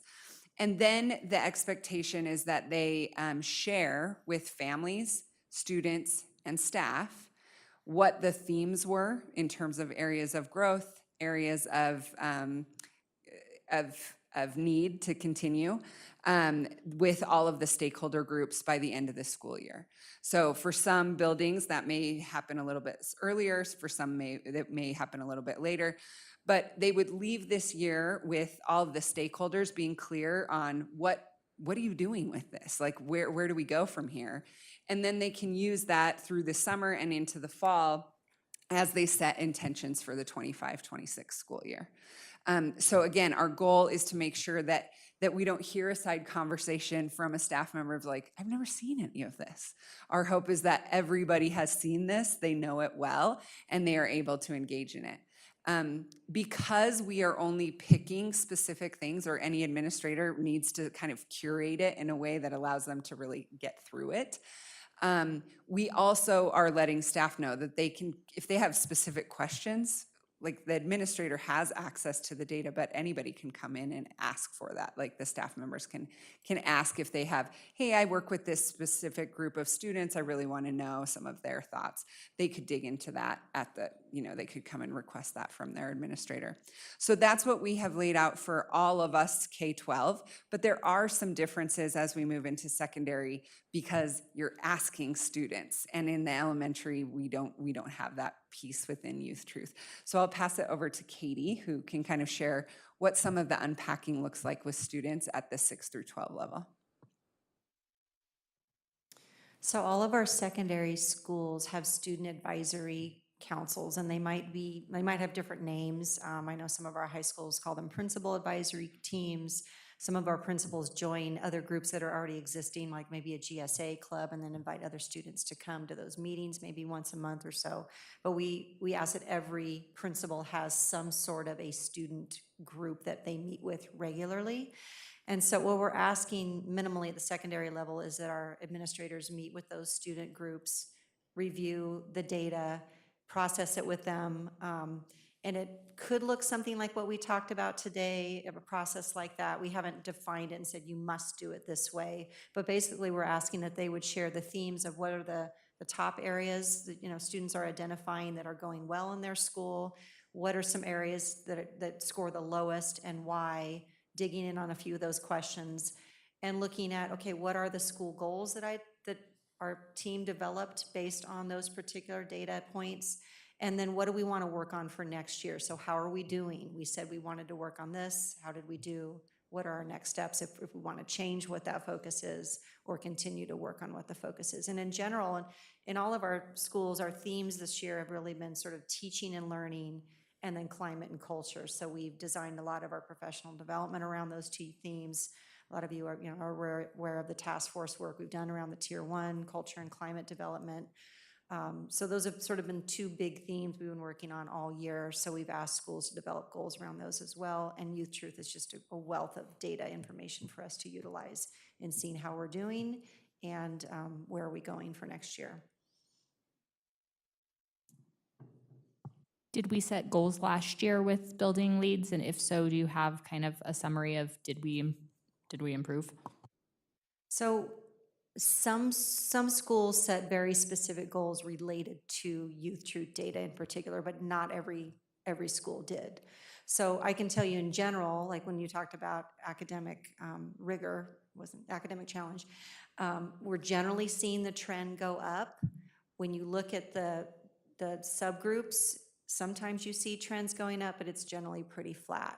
So I would imagine that that's still an area we're going to want to focus on, as well as the college and career readiness. College readiness will be another area. I'm predicting that based on just informal conversations with principals. I can't really speak to middle school, unfortunately.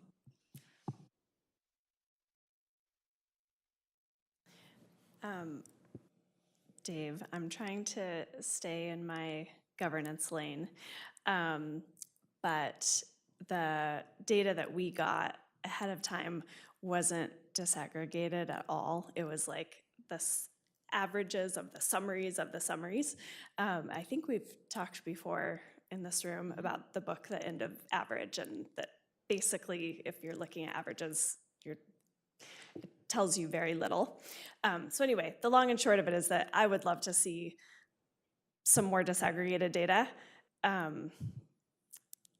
Is that possible? Can we just have access to the database? Are you able to share some more of your takeaways? Yeah, so you're gonna love what I have to say now. And part of the reason that we shared the executive summaries the way we did was just the simplicity of it. And if we wanted to produce an executive summary like that for all the subgroups, it's a different one for every subgroup. So you got 8 of them. If we gave you 5 subgroups, we would have given you 40 of them, and then it just becomes cumbersome. One of the things about Youth Truth is it's a really powerful tool on your computer screen when you're able to go in and manipulate it. It's designed to be consumed that way. It's not designed to be consumed via PDFs, which is what we had to give you. But so what we are actively working on right now is trying to make available a public-facing version of the Youth Truth database, basically the reports at the district level that will have all of the different subgroup aggregations and analysis available. So, and that's really a pretty unusual, cutting-edge thing. Like, I can't identify many districts that are doing that. There's a couple in the Bay Area. So we are investigating trying to make that happen and being able to put that out so that you or anyone else from the public would be able to see. So here are district reports for all the different areas of the survey. I'd like to Cool, jump in. thank you. Is that something you could ask Youth Truth to make available? Like that seems like something, that seems like a service they should That's what offer. we've done. We're working Okay, with Youth okay, Truth to make, cool. to put those out on the web. And I would like to add 2 pieces to that. The first one is this culture and this idea of using data to inform the decisions that are administered, not data-driven decisions, but data-informed decisions, number one. And the second thing is not getting caught up in causation and correlation, but making sure that we're looking at this almost like the way you would look at a community's public health indicators to then determine how are we going to diagnose and work with individual situations in our schools. Not that public health is showing X so that we have to go fix that for every individual, because every individual's experience doesn't aggregate into an average and correlate that way. And so how we can use this to make building level decisions, we want to empower our administrators, not just empower them, but say, look, here's what we're seeing, what your community of students or staff or families are saying to you about the experiences in your particular school administrator, and how we then help them walk through with their staffs together what's the right next move so that they can move the needle. It's not going to happen up here. It's not even going to happen right there. It's going to happen with their interactions with students, with their teachers every single day in the classrooms. And that's getting that mindset switch. Some people are fully bought in already and are already thinking that way.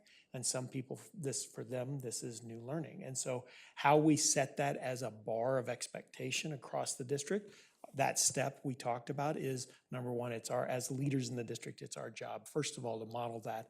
And this agreement that we're going into with Youth Truth, to look at our data in an aggregate fashion and make it available to anybody in a public setting so that they can dig into what we are seeing and use that data to inform their information as well. And can you guys do me a quick favor? And like I said, I don't want to continue to, I know we got work to do. Can we go back to slide 5? I think this is where my comments are coming from, a lot of this. One more back, keep going, keep going. Right there. The green is what our wins, is what I'm saying. The green is what we do well. The purple is the opportunities we have within our schools, collectively as a board, in terms of looking at board goals and priorities and things we need to look at. And rigor is part of that, and I think we understand that. And I think ultimately what we're trying to get to is try to find a collaboration in all of this to get to those points, to make those better. But continue to keep doing the things we're doing well up there, but how do we do that collectively as a unit to make this happen? Because this is not gonna be done by just you, by us, and whomever. And Steve, eloquently put that. I think that's where we're trying to get to. And how we can support you in all that, please let us know. I think that's the critical piece on where we're at with a lot of this. So just want to give insight to all those different pieces. But thank you for the work. We appreciate the information as well. I also appreciate the activity and the chance to dig into just a few things to get the feel for how to dig into the data. This is what we hope to continue to do, is to have this kind of conversation. The data we have, we know. If we want to go back and look at it, we can go back and look at it. But this is the important part, is the discussion. What are we doing? How are we doing it? How are all schools doing it? Those kinds of questions. So thank you very much for this presentation. Dave, one quick question. I noticed this year that under families, that families aren't giving feedback on academic challenge. Is that, did we just opt out of that category, or? No, that's not one of the themes Yeah. that they would offer to families. Okay, and so for elementary then, we don't get that at all, because students aren't giving us feedback directly and families aren't giving feedback on academic rigor. Correct, at least not via Youth Truth. I get the other survey that might enter this conversation now is, I don't know if you're familiar, but ODE is really mandating the SEED survey this year. It has been a pilot for several years, and this year we're required to offer it. So that will be at grades 3 through 11. The focus at a high level is educational equity. So we will be, here's what I can say. We will be administering ODE's survey to elementary age students. What the data look like when they come back to us, I can't say what it's going to be like. I'm hopeful that we will get disaggregation by key subgroups, but I'm not necessarily optimistic that we'll get that, at least out of the gate. Is the SEED survey only given to students, or is it also families and staff? Just students? It's just students. Okay. And what's the timeline for that? It's basically given at the same time that all the other state tests are given, in the spring. And then just one other comment, I would love to see the expectations for schools to be not only like discussing the data with students, but having students create the solutions, like co-design and creation with students. I agree, and we've talked about that quite a bit. I would say some of the most amazing things that we've seen happen in our high schools have come from student ideas and problem solving, so I absolutely agree. Anything else? How long have y'all been doing this? Like, what you just outlined? Well, Youth Truth has, administrators have been getting kind of a brief training each year that's been virtual, and it hasn't been nearly as deep or have the same kind of impact. This is the first year we had that in-person training and really spent a lot of time with them. They were here going about us when we had questions, and that was extremely helpful. So I think administrators left that day feeling really hopeful and excited about the increase that they've had in their knowledge of using this and digging in. So this is the first year that we've really felt like, let's put these expectations. Yeah, and I would say the training is definitely more robust, as Tammy indicated. Also, this is the first time K-12 that all the level leaders sat down and said, what is it that we expect every single family, student, staff member to be able to experience from the Youth Truth data?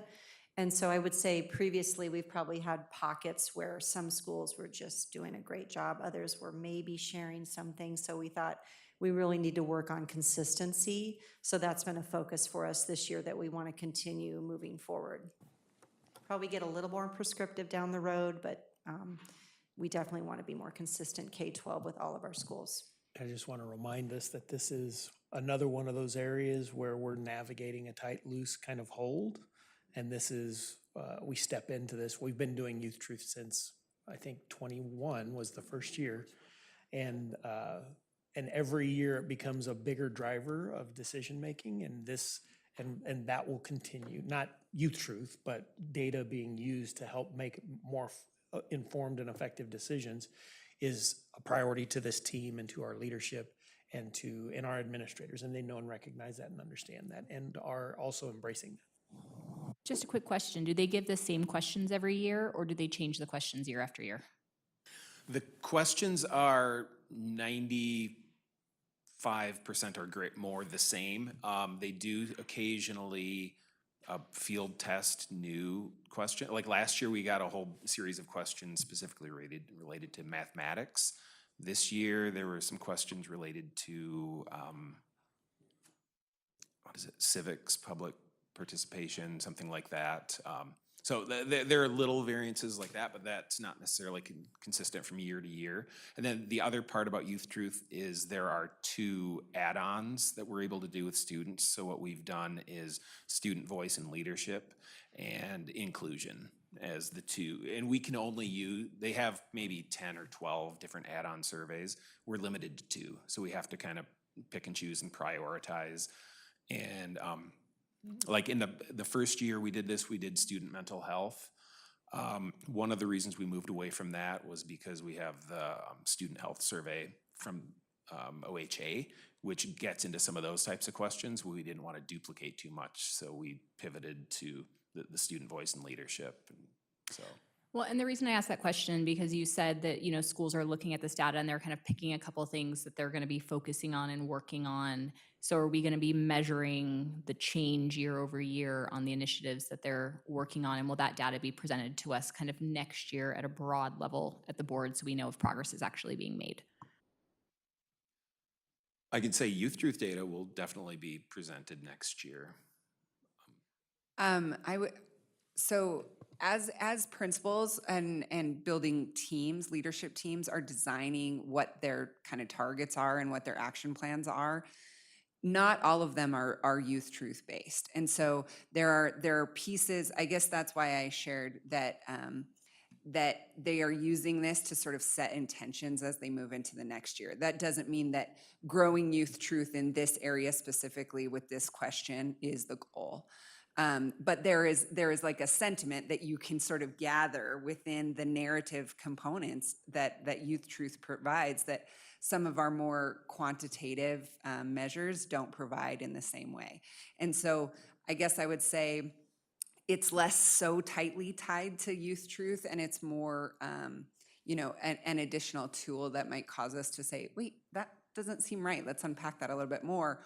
Or yeah, that's another way in which we can feel like we're on the right track. And like they said in the previous presentation, it's layers. There's layers to it. We understand, we get it. Any additional questions, anything else? I just have one, I promise. So this is amazing. I'm like really excited to hear all the work that y'all are doing on the back end and working with staff and students, and I love that the level leaders are involved. One piece I'm curious about in terms of a Ben Lapine Schools culture perspective, are there going to be somewhat of a cascade of, okay, as a priority, as a whole, Ben Lapine Schools, like culture is our main focus or our intention. So in addition to maybe two areas that each of the schools are going to work on, is there also going to be a Bend the Pine school-wide, I guess, goal, and where these other schools or levels feed into that? You mean a district-wide? Sorry, thank you. Yeah. You mean like a district-wide goal towards how we're going to impact culture? There is now, and I think whether or not that we're using the Youth Truth data to inform that doesn't exist at this level. I think that goes back to whether or not there is an interest in taking what's happening at the school level and elevating it to the level of the district. And I think that's the next step we want to talk about is what are we doing specifically? And I'll tell you that right now our system is feeding us as much information as they can. Like if you give us one more thing that is for us to prioritize, you're going to hear about it from us. And we respect that. And so part of what we would do district-wide would be embedded and built into what is it that's going to be the most effective and most impactful at your building level, and then finding a way for us to elevate that and make sure those dialogues are happening through this team right here.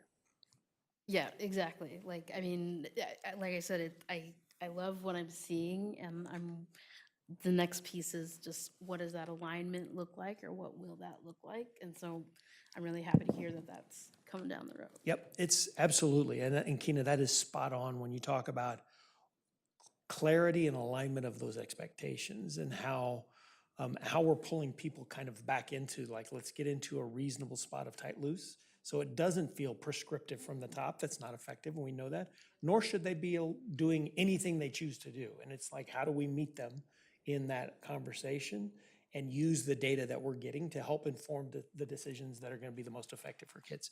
And that's where I feel like we're really starting to get that dialed in. Any additional questions? Thank you. Appreciate it very much. At this time, we'll open up the floor for director comments. Director Olson, No further comments. Director Fisher, No comment, thank you. Director Chatham, No comments. Chadwick, excuse me, Director Tatum. I just wanted to comment that I spent Friday with Jackie Vance at Juniper Elementary. She's the student success coordinator there, and I know Dr. Cook, she is your hero, and I told her that, and she told me all about the story that day. He was substituting in an elementary school classroom, and it was challenging, and Jackie is a child whisperer.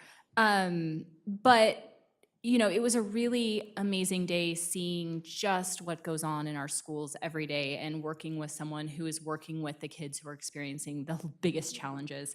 And what I would tell my fellow directors is you should really try to spend a day with a student success coordinator in one of our schools. It was, it dovetails with the work I do in the community at a community health center. And it was kind of like, oh, this is now working with the children who are experiencing what my adults I'm working with are experiencing in the school setting. You know, Jackie plays part teacher, part social worker, part counselor, part everything's on fire and I'm just gonna run and fix it. She feeds the kids. I mean, just such amazing work. So I would just really encourage y'all, if you haven't done it, spend a day with the student success coordinator. Okay, thank you, Director Douglas. All right, I want to close us out with one final thing. I want to thank not just all of the directors. I want to thank the core team. I want to thank our BEA. I want to thank our OEA. I think our classified staffs and everyone again their continued effort to continue to help us to be able to get this levy passed, because I think it's something that's very important. And just having these conversations tonight allows us to see we continue to need those supports and need the extra things that we need. So let's continue to keep spreading the word, to try to get this levy passed out into the community, understand it, and for the next 5 years, just gives us the ability to continue to do the work we're talking about here right now, and try to continue to, you know, not only challenge, but support our teachers, support our staff, so forth and so on. With that being said, our next board meeting, regular board meeting, is going to be May 14th on next month. And with that, this meeting is adjourned.